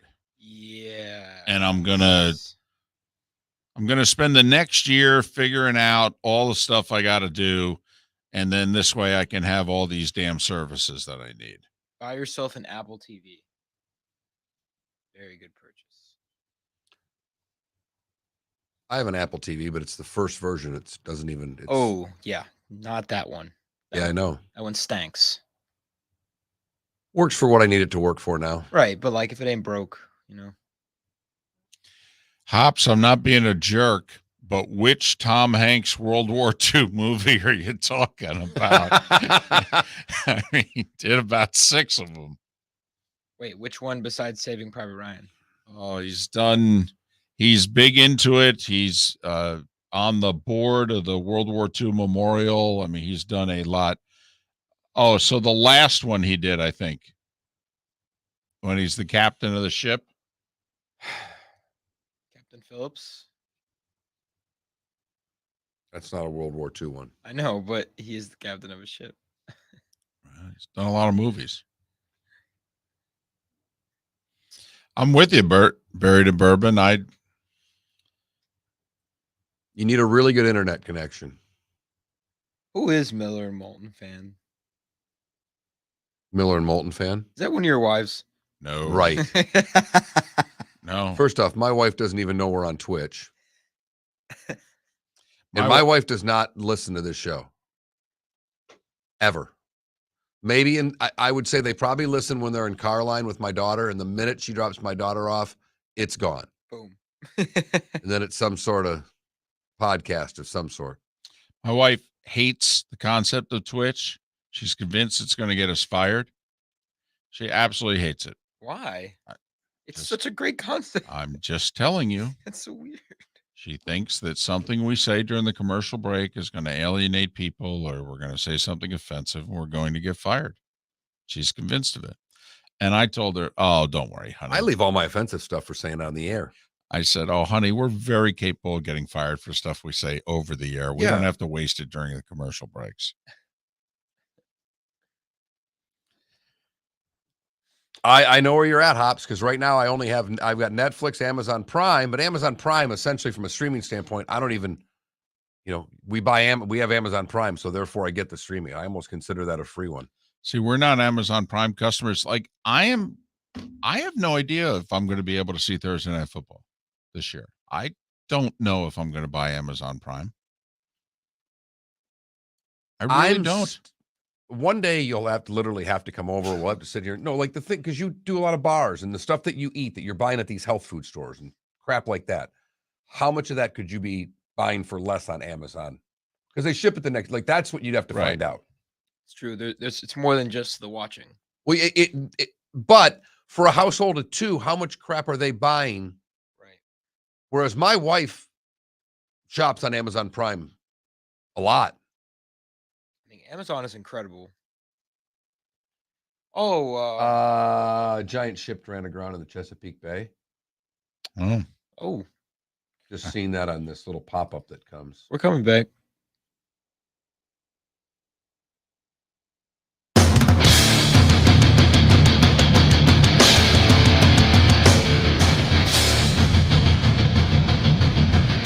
You are listening to Miller and Moulton, exclusively on the Florida Sports Network. Now, here's Mark Miller and David Moulton.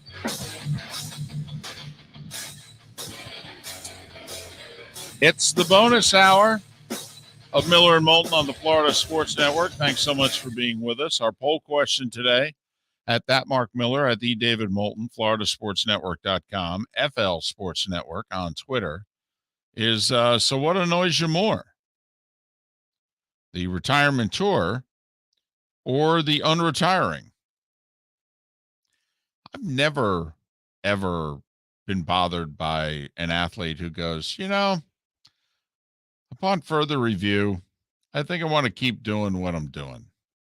I mean, wouldn't we all want to keep doing what they're doing? Absolutely. Retirement tour 60-40 right now. Not a lot of votes. We probably should have put the Jimmy G or Baker question up. But Right. there's always tomorrow. Right. We thought of it afterwards, though. I know. But there's a pretty successful national show that every once in a while will just put the kibosh on an early poll question and put a new one up. I'm not opposed to that. If we have a poll question that we don't think's treading water, if you know what I mean. What do you do if you're Cleveland when you don't get Deshaun? What do you do? Are you trying to trade for Jimmy G? Well, no, I'm going to trade for Kirk Cousins. I really am. I'm going to see what the price tag is. He's an upgrade from Baker Mayfield. He's a solid NFL quarterback. For those of you who play fantasy, I'm surprised more people are not Cousin fans. He's been a top 10 fantasy quarterback for a long time now. He's the answer to what it's the only quarterback that the fantasy guy doesn't think can win. Like, they actually get that they don't think he can win. I get it. But usually great fantasy guy, like you said, great fantasy guy means everybody likes him. Kirk Cousins is the great fantasy guy that nobody really likes. Yeah, but there are some people winning leagues out there with him because they can get him later on and all that sort of thing. But here is the one part of the equation that I don't buy into. Like, and if you're just joining us, Baker Mayfield wrote this goodbye letter, basically, to Cleveland last night and posted it. Come on, dude. Honestly, toughen up, will you? Please. They haven't traded you yet. All right. They're going after somebody better. Even you'd have to acknowledge Deshaun Watson's better. It comes with the territory. You're a franchise quarterback. You get the national endorsements and you get the grief. I mean, learn to deal with both. But I think they can go back to Baker Mayfield. Because you know my feeling. Suck it up. Oh, absolutely. Well, that's why. Look at the only person that looks a little foolish for the I love you Cleveland letter is Baker. I think so. What are the Browns trying to do? They're trying to get a better quarterback. We can all sit here and agree, and even Baker, if you had to pin him down, would tell you Deshaun Watson's a better quarterback than he is. I would hope so. Would be nice that he could be that honest with himself. Now, after that, if they don't want Deshaun, you're their next option. At least I think you are. Now, maybe he's not. I will say, when you write a letter like that, you're convinced you're gone whether they get Deshaun or not. And they're just moving on from you, and that you may have been told that. Bingo. That's what I was just going to get to.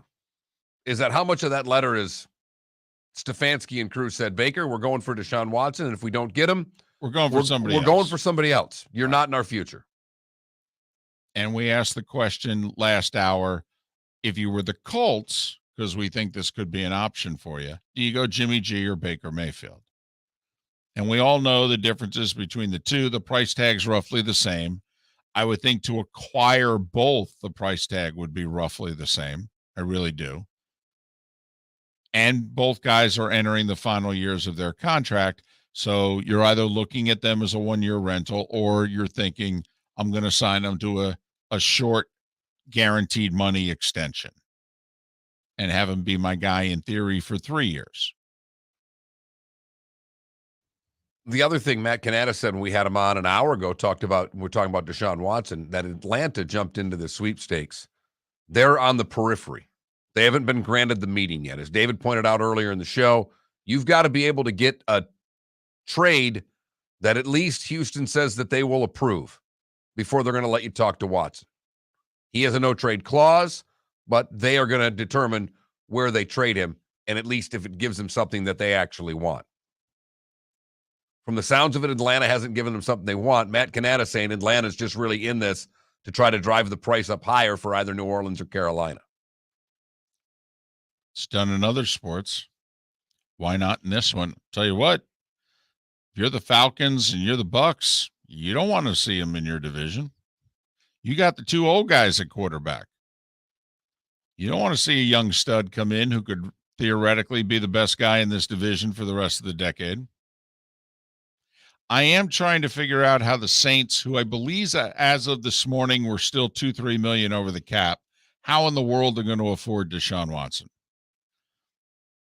I'm trying to pay as much attention as possible to the cap and the rules and what applies and the whole deal, but they just had to unload over $70 million. By restructuring contracts, they've kicked a lot of money down the road again. Let a couple of guys walk, sign cheaper replacements, the whole deal. They still have a little more work to do to get to the new business year at, I believe, 4:00. How are you going to fit in a quarterback at $39 million? David, I don't know. All I am going to go by is the Pat Kerwin rule that I'm trusting my cap guy to get this done. Man. Because for whatever reason, you and I seem to worry more about being over the cap than Pat does when we talk to him. And Pat was inside the room. Now, Right. We're all in agreement when you're the Cincinnatis, the Indianapolises, and you've got money and how we'd spend it. But Pat's convinced that the teams that are over will just simply get done what they need to get done. Well, it's like the Aaron Rodgers contract, in which whether it's 3 for $150 or 4 for $200, whatever's been reported is, listen, his contract's AAV is 50. Well, with his cap hit being in the 46 range this year, how in the world does his cap hit go down if his extension is for more? And apparently his cap hit went down. And that's why Pat yesterday talked about reduction first. Instead of, renegotiating contracts, the first one's a reduction. Then it's a restructure. Then it's a release. It's the 3 hours of contract negotiations in the National Football League. Apparently his 2024 contract, Rodgers, is for $59 that year. That's what he'll make in 2024, which I believe is the year that he turns 40. Speaking of which, what do they now do? I mean, I don't think Jordan Love's worth anything to anybody. Right. He's not. Oh, well, that was the first round pick we burned. I mean, unless Rodgers is going to retire after this year and they can throw him in, I mean, they're certainly not going to pick up his 5th-year option this year. Correct. So. But would anybody trade for him with that 5th-year option? I doubt it. I mean, he'll have this year and next year left under contract for them. They can look at it as, paying X amount of money, late first-round money for a backup quarterback. Will be interesting to see if there's some way they can build up his value to be able to get anything of consequence for him. I mean, can you get a 3rd-round pick at some point in time in the next 12 to 18 months for Jordan Love, where there's some team out there that goes, I'll take a flyer on a 25-year-old quarterback who had first-round talent? Sure. Who's had 2 or 3 years potentially to learn life in the pursuit of happiness in an NFL offense? Sure, I'll take a flyer on him. What the heck? I got 2 of these 3rd-round picks. I'll give you a compensatory 3rd for Jordan Love and kick the tires with him. I don't see how they could do any better than that going forward, unless, unfortunately, Rodgers were to get hurt and he actually has to play and plays pretty well. So I just wonder if there's anybody that would take a flyer if they could move him out at any point. I don't think that's the case, though. I just don't. Text line is open. You can text the show by texting the keyword FSN Radio to 21,000. A couple of questions that were asked. Can you really trust Deshaun Watson? In what way? With your daughter or at quarterback? Well, off the field with all this going on. You have to. If you're jumping in, you're going to trust him. You're going to trust that he's not going to do something stupid. Because he's a top 5 quarterback, and that's the only reason you're doing it. Well, and if you don't trust him, you're not in on him. Conclusion go, hey, it's what he is accused of doing is too unseemly for me, or you know what? I just don't trust the guy. I don't trust that he'll stay out of trouble. I will say, up until this, between Clemson and Houston, he had never so much as jaywalked. Remember, that was the big thing about Deshaun Watson. Now, the reason why when the Bears didn't take him and they took Trubisky instead, people were like, well, what the heck? Captain, leader, what are you doing? I will say, Cannata was saying he doesn't want to go anywhere cold. You wonder looking back if just being asked, what do you think about the cold weather? I hate it. Well, hey, you made the point about Aikman. Yeah. That he said, if I'd have gone to Green Bay, I don't know how well I would have done. I did not like playing in the cold. Right. He said, I didn't play well in the cold. I couldn't get a good grip on the ball in the cold. And he was supposed to go to Green Bay. And then they won the final game of the year. A meaningless game, except it dropped them from 1-2 in the draft. Turned out to be meaningful. Tell you, I'm very surprised that he ruled out Seattle. Deshaun did as quickly as he did. Because Seattle could take all the picks they just acquired, throw a few more on top of it, and send it Houston's way. And then all of a sudden you start looking at Seattle and you go, huh. It is one of the cities that I think he would get the most grief in. Because of their politics? Yes. That could be. I will say the finalists here of Carolina, New Orleans, Cleveland, even Atlanta, if you buy into that, I don't think he'd get a lot of grief in those places. No, not at all. Miller and Moulton. Pat Chambers was officially, well, I don't know when he was hired, but he was unveiled officially yesterday as the new men's basketball coach at FGCU. We will talk to him for the first time next. Good, bad, and ugly, and all sorts of things that go with it. About 25 minutes away here on Miller and Moulton, the Florida Sports Network. Hey, it's Mark Miller for the Training Grove by Orange Whip Golf, where golfers go to get better. Improve your golf game from home with Orange Whip Golf and Fitness online swing training program, The Training Grove. With a growing swing training video library and a daily program prescribed by golf fitness professionals, The Grove provides a clear path to unlock your most powerful swing, giving you control of your game like never before. Join thousands like me who have finally found a way to achieve results in half the time of traditional game improvement methods with The Grove's revolutionary blend of golf fitness, instruction, and award-winning Orange Whip products. Go to orangewhipgolf.com to get started for a free 14-day risk-free trial and use code Miller10 to get $20 off your first month. That's orangewhipgolf.com to get started for a free 14-day risk-free trial. Remember to use code Miller10. That will get you $20 off your first month. The Training Grove by Orange Whip Golf, where golfers go to get better. You are listening to Miller and Moulton on the Florida Sports Network.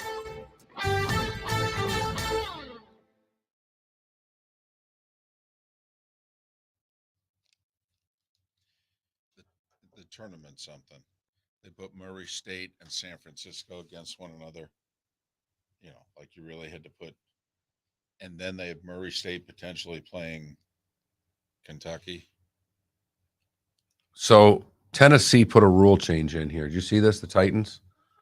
The Eagles and Colts have put in a rule to get both teams to possess the ball in overtime. The Titans rule allow both teams an opportunity to possess the ball in overtime unless the team with the ball in the first possession scores a touchdown and a successful 2-point try.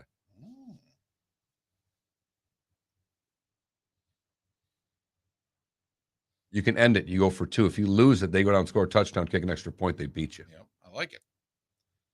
I do like it. You'd have to go for 2, wouldn't you? I think so.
Blue Jays now in on the Freddie Freeman pursuit.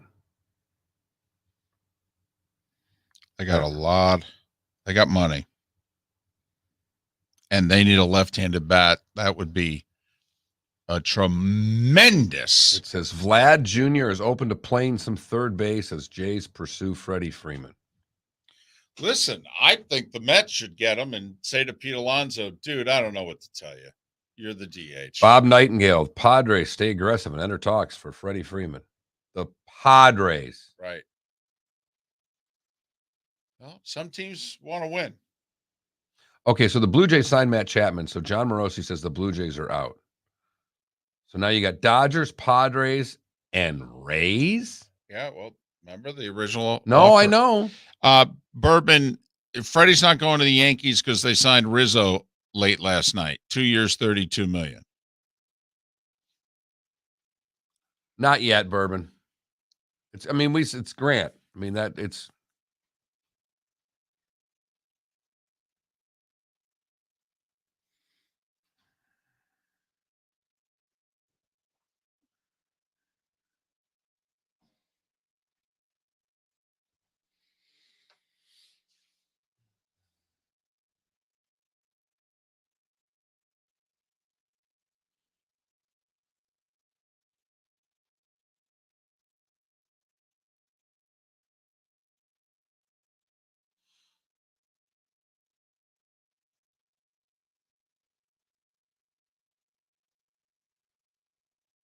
you can't trade compensatory picks, right? Or can you? I thought they changed the rule. You can now? Thought they changed it. So Andy Staples had to do a budget or a bracket. They did a college football cliche tournament. Cliche. The brackets are cliches because they're true. The in crowd on your TV, press conference standards, and code words. Wish I could read them better.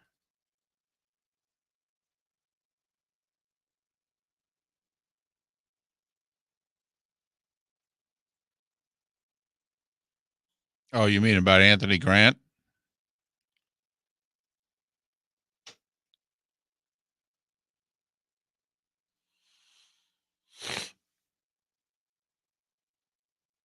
Pat's on hold. We're back in 10. Great.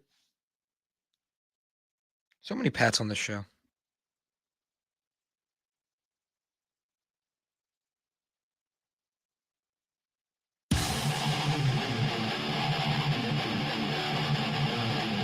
You're listening to Miller and Moulton, exclusively on the Florida Sports Network. 20 minutes past the hour. Miller and Moulton, Florida Sports Network. Thanks so much for being with us. Good, bad, and ugly. What's on tap? Today was the day when, along with some final thoughts, and we'll make our picks on the two NCAA tournament games. Might even throw in a Gators Iona NIT pick as well, coming up in a little more than 15 minutes time. It's a pleasure to welcome for the first time the new men's basketball coach at FGCU. He's Pat Chambers. You can follow him on Twitter at coach_Chambers. Pat, it's David and Mark. Thanks for your time. Congratulations. How are you? Good morning, guys. Really appreciate you having me on. Thanks so much.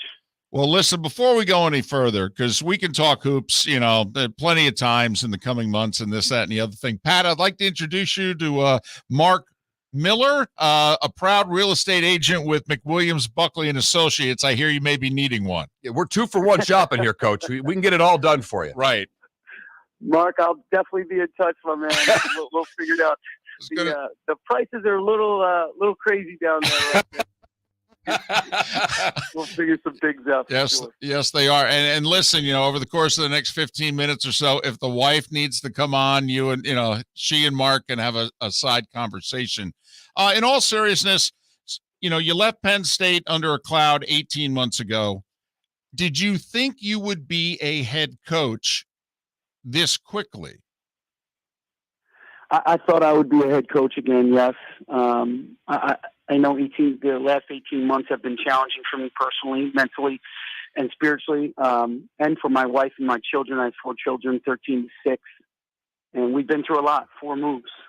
But I kept the faith. I knew what was in my heart, and I know my character, and I know my upbringing, and I felt like my resume, since a basketball player myself, in Philadelphia, being around a lot of diversity, and then coaching, being around a lot of diversity, that I knew something good would happen if I just kept the faith, really believed, and relied on that, and I did, and that's where I went to. I went to church a lot. I prayed a lot because I knew something good was about to happen. I knew at some point that there was a reason for this. I had to take a deeper dive. I had to get educated. I had to grow more.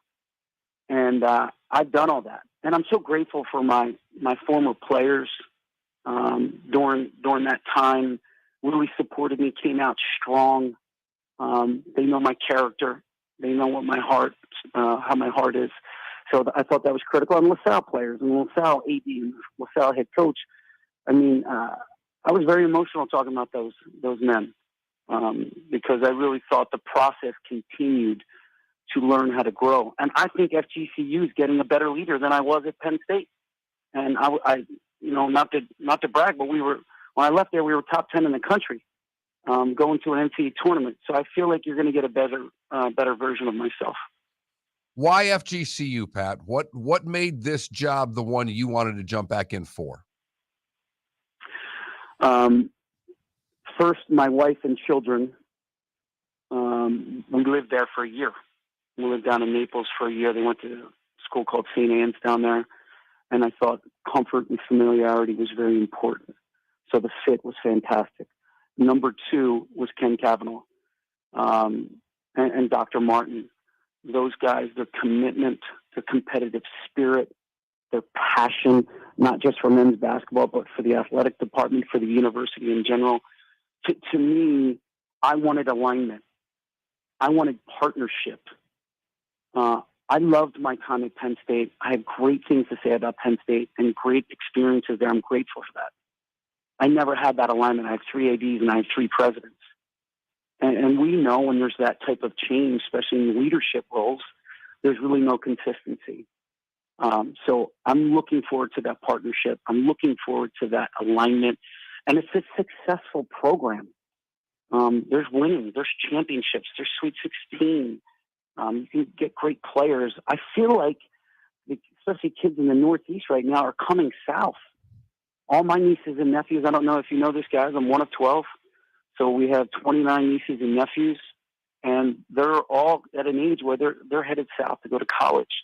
So I think it's really the right time to be able to sprinkle in some Northeast kids with some kids that are local to compete for championships. And that's what we expect to do, compete for championships and graduate these young men and develop men.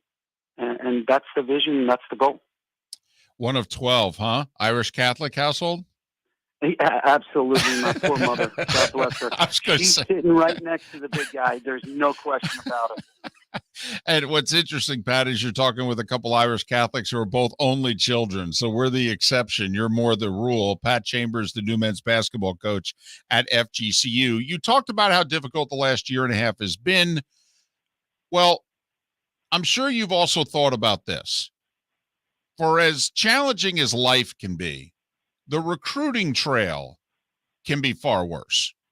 And you have to know what's coming your and FGCU's way now that you've been hired as coach. How are you going to combat it?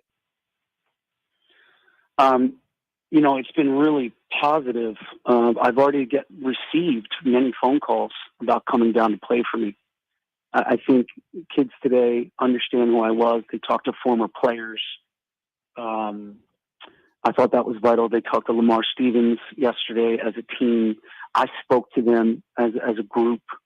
I feel like we already have one verbal kid from Philly.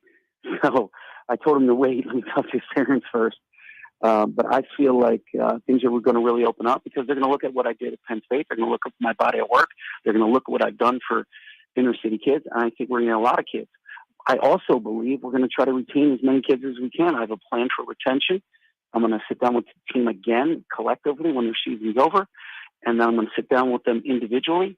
And we're going to see if it's the right fit for us. And again, I have a plan for this. I want to Zoom with their parents or at least have a phone call with their parents. I'm going to reach out to their AAU coaches and high school coaches. And if anybody feels uncomfortable, I get it. It's okay. If you want to move on, that's fine. Or if you want to move on for other reasons, that's fine too. I was at LaSalle, so I witnessed it firsthand what it looks like. We had a couple transfers in the summer. We had 2 at the halfway point between Christmas and January 1st. So I see the good side of it. I see the bad side of it. So I have a clear understanding of what this might be. I do want to have a culture, though. I do think it's important to recruit high school kids still. I'd like to, depending on scholarships, to have 1 or 2, and then go into the portal, depending on what we need, depending on who leaves, and really shape my roster that way. So to me, I felt like, guys, I only had 1 transfer in my last 4 years at Penn State. I felt like our culture was really good, and those guys stuck together, or Jamari Willard wouldn't have gone to Ohio State, or Myriam Jones, you just mentioned Florida and Iona, wouldn't have gone to Florida. Isaiah Brockington, who's on the Wooden list for one of the best players in the country, doesn't go to Iowa State. So I feel, and Trent Buttrick, who is a Naples guy, Naples community, goes to UMass.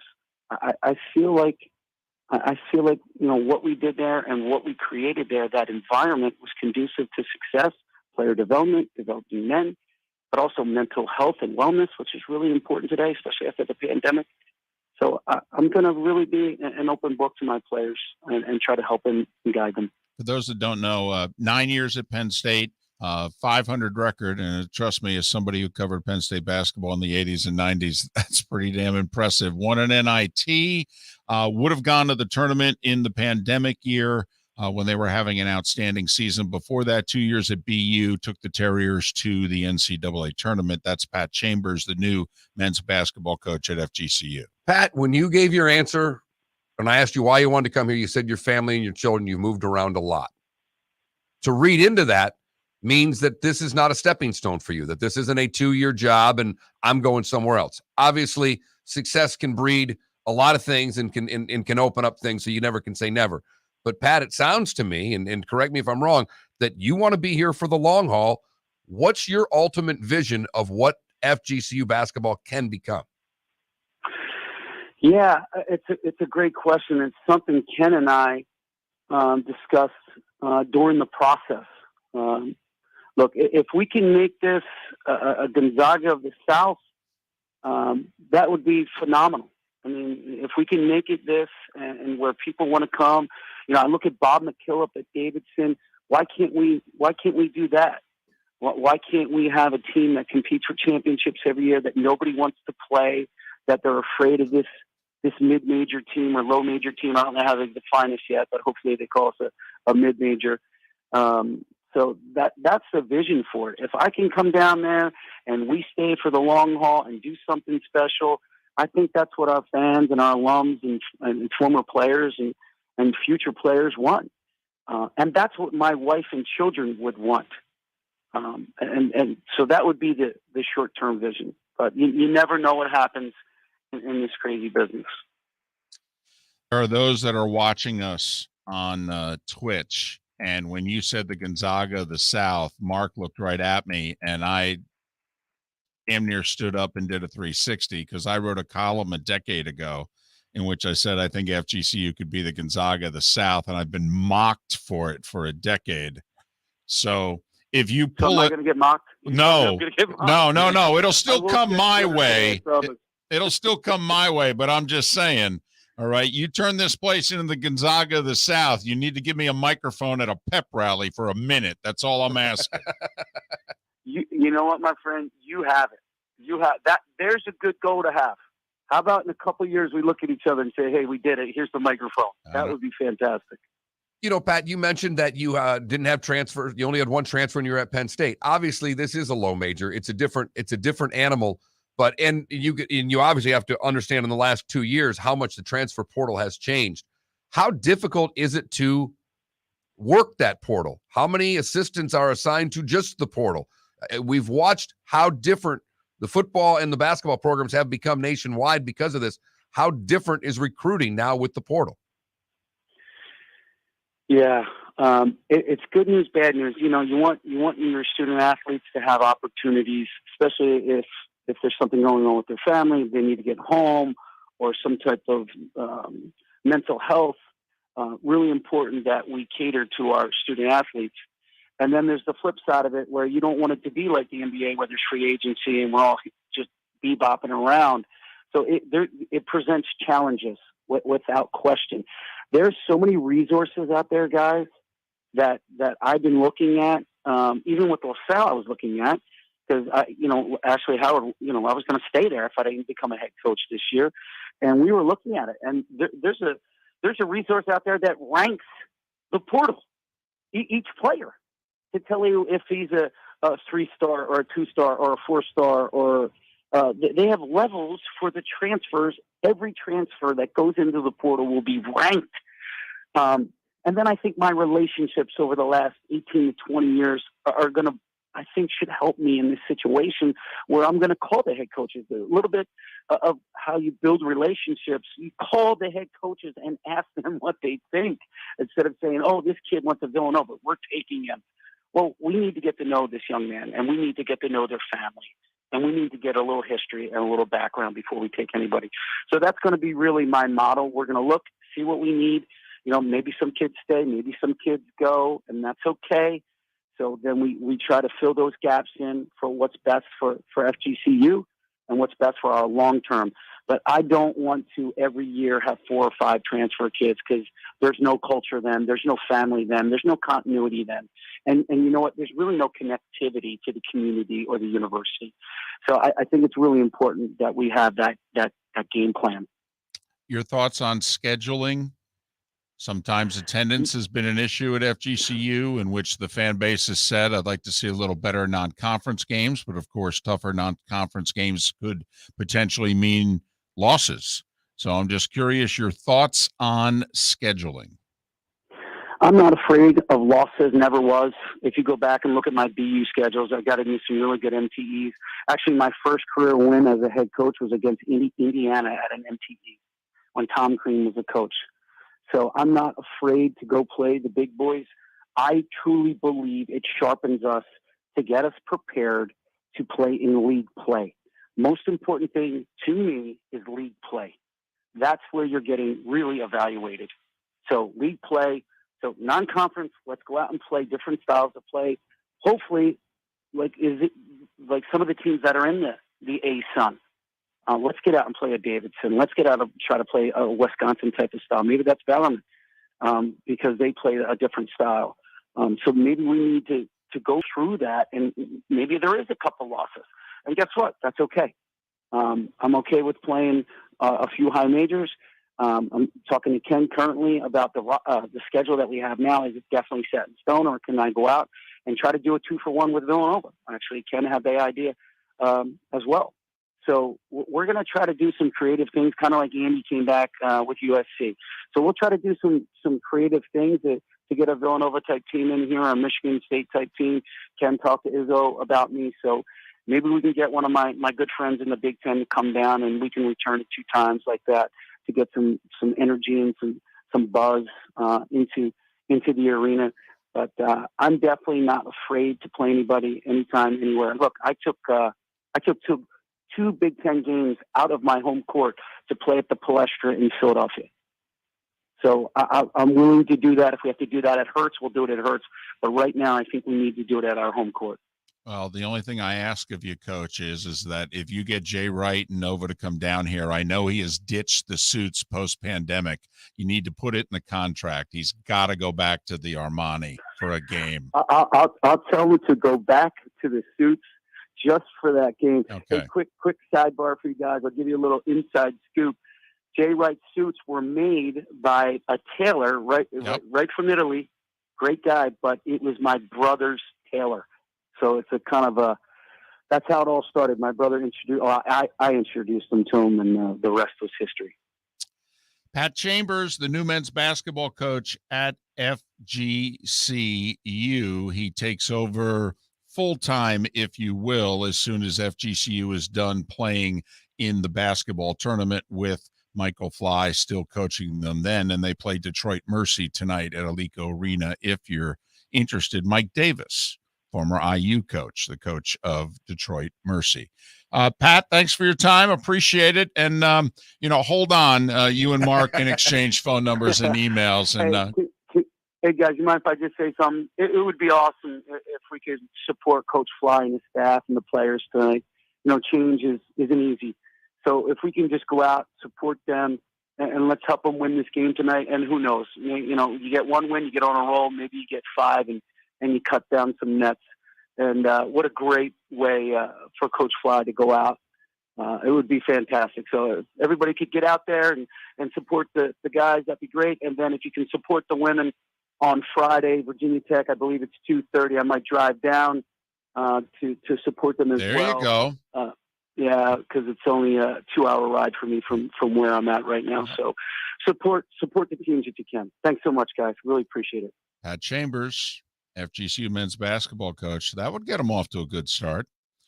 Take the 2-hour drive down. Absolutely. Go support the women. Make plans, though. They're going to be there for the weekend. Make sure those SIDs are telling the ESPN people you're there, because if That's you're going to right. if you're going to go, you better get the crowd shot. It's only worth it if you're getting the crowd That's shot, right. David. Might as well be seen. Pat Chambers joining us here on Miller and Moulton. Yes, Felipe, you can give him my number. No. You can give him my number. It's okay. Email address as well. Multiple email addresses. Miller and Moulton. Mark will go talk to Mrs. Chambers. We'll come back with the good, bad, and ugly and all sorts of good stuff to wrap things up. Thanks for listening, Florida Sports Network.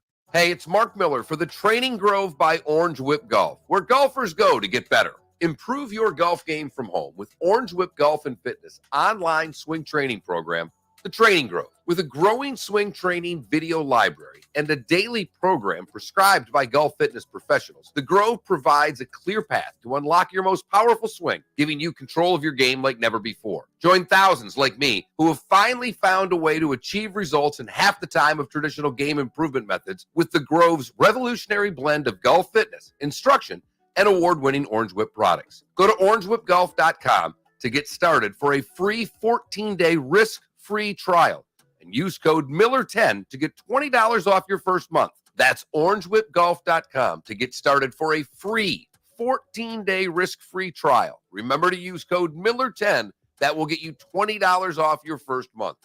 The Training Grove by Orange Whip Golf, where golfers go to get better. You are listening to Miller and Moulton on the Florida Sports Network.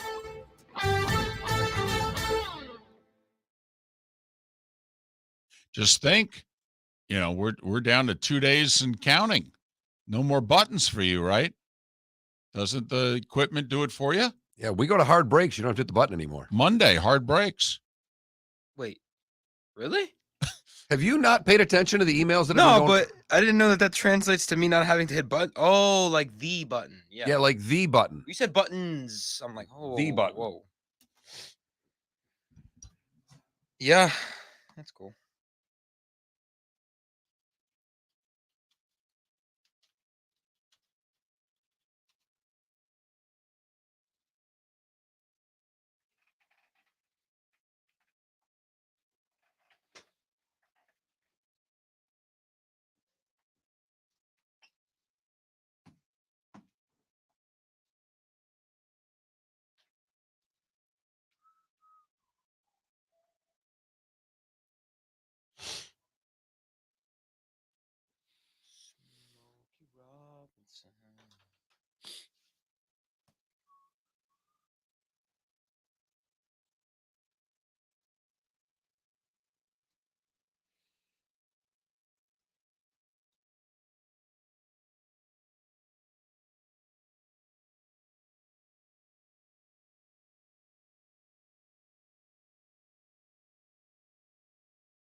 You ever been to Dayton for a game? No. It's a barn. You ever been to Ohio? No. What's the farthest north you've been? How many times have you left the state of Florida? Oh, no, I've been to a lot of states, but not Ohio. I've been to. Pull it up. You have your list. Well, I'm just going to pull up the United States. It's funny you say that.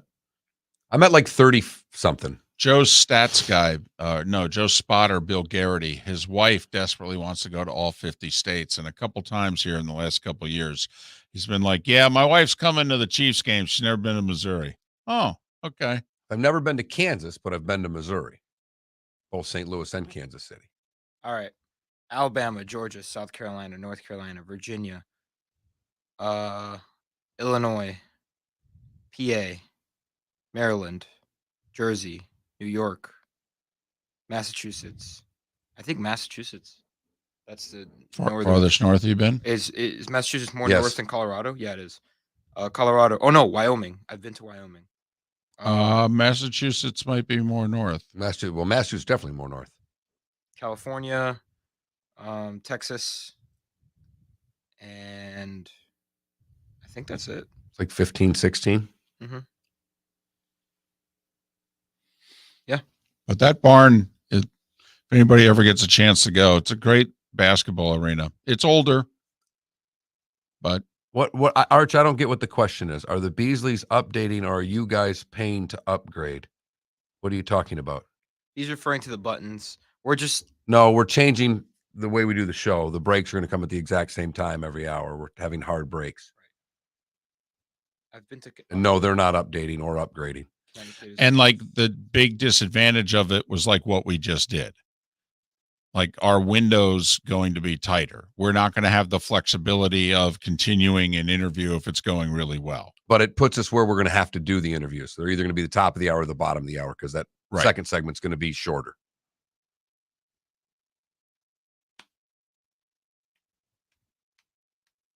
I've been to Bristol. It's true what they say. Really is nothing to do there. No, it wouldn't be on the map if it wasn't for ESPN. Yep. Everything also that was built, you should have been there. I was there in the mid 80s for Little League regionals, Mark.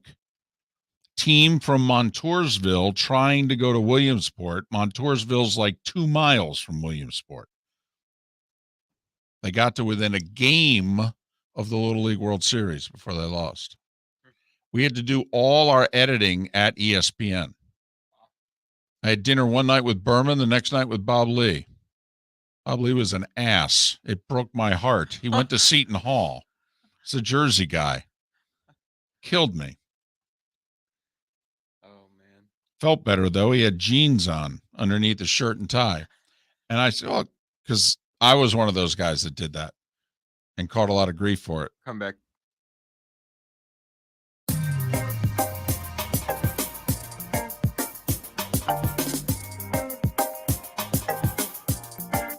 Welcome back to Miller and Moulton, only on the Florida Sports Network.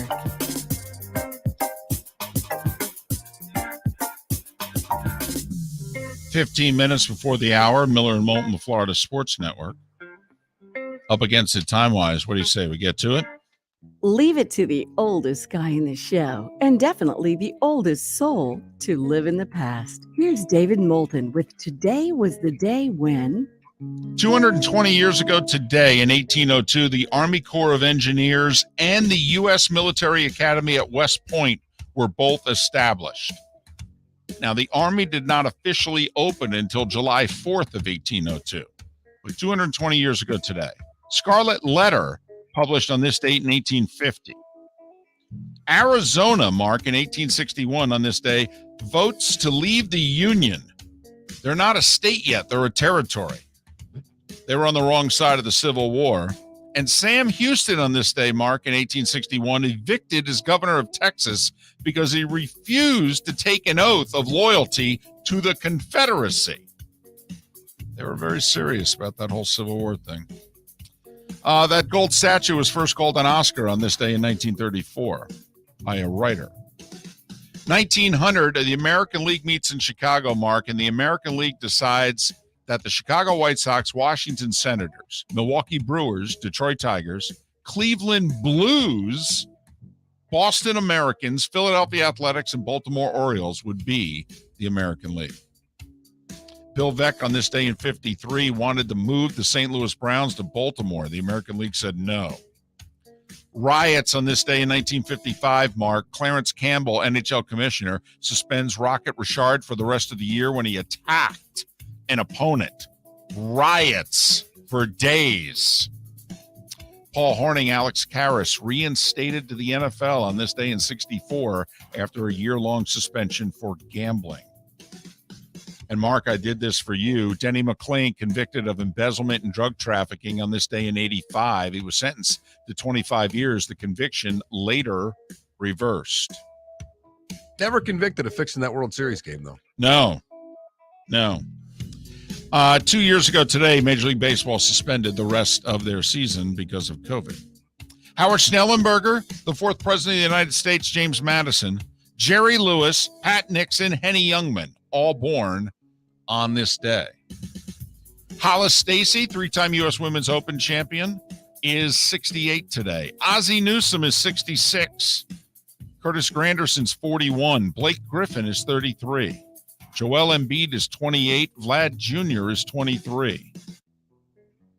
Nancy Wilson, the blonde in Heart. Right? No, I thought Nancy was the singer.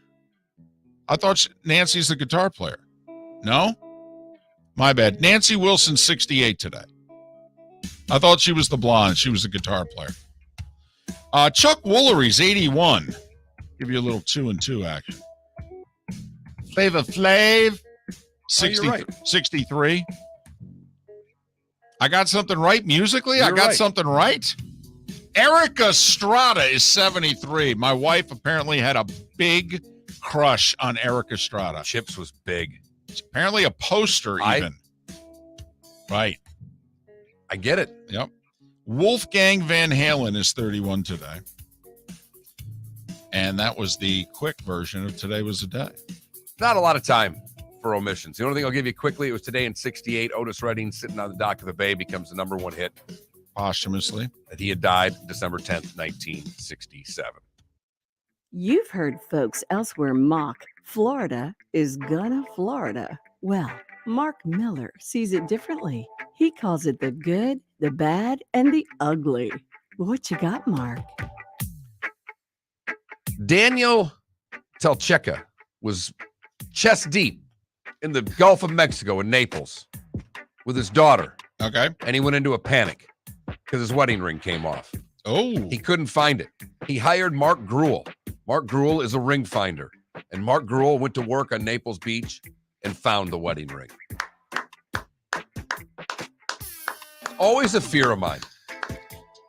Really? Your ring moves? Yes. Wow, you just took it off. Right. That's impressive. I guess you can call him a ring chaser. For the bad, we go to the Shell gas station in Collier County, where deputies arrested Anthony Avila after he stole a GMC Yukon that was left running while getting gas. Man went in to pay for the gas, left his car. This man stole it. I leave my car running all the time. Do you really? Not anymore. I used to all the time. That's funny because the only place I've ever seen it's North Dakota. Michigan, we did it often. Because of the cold and all that? Yeah, but Or you were just Florida, trusting? Florida because of the air conditioning. I don't know what to tell you. Huh. Finally, the ugly. I had an alligator that showed up in a pool for swim practice in Florida, but that's really not that unusual. Right. I got to give it up for Dylan Langford, and not really. Dylan was arrested in Franklin, Tennessee, outside of Nashville. He was, he made a traffic offense at a light. He got pulled over. When he was pulled over, the police noticed some empty beer cans and bottles in his car.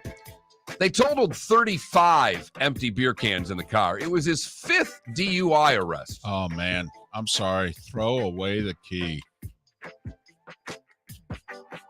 35 beer cans in the car. Enough already. He is what they say is a professional. That is the good, the bad, and the ugly on Today March the 16th, 2022.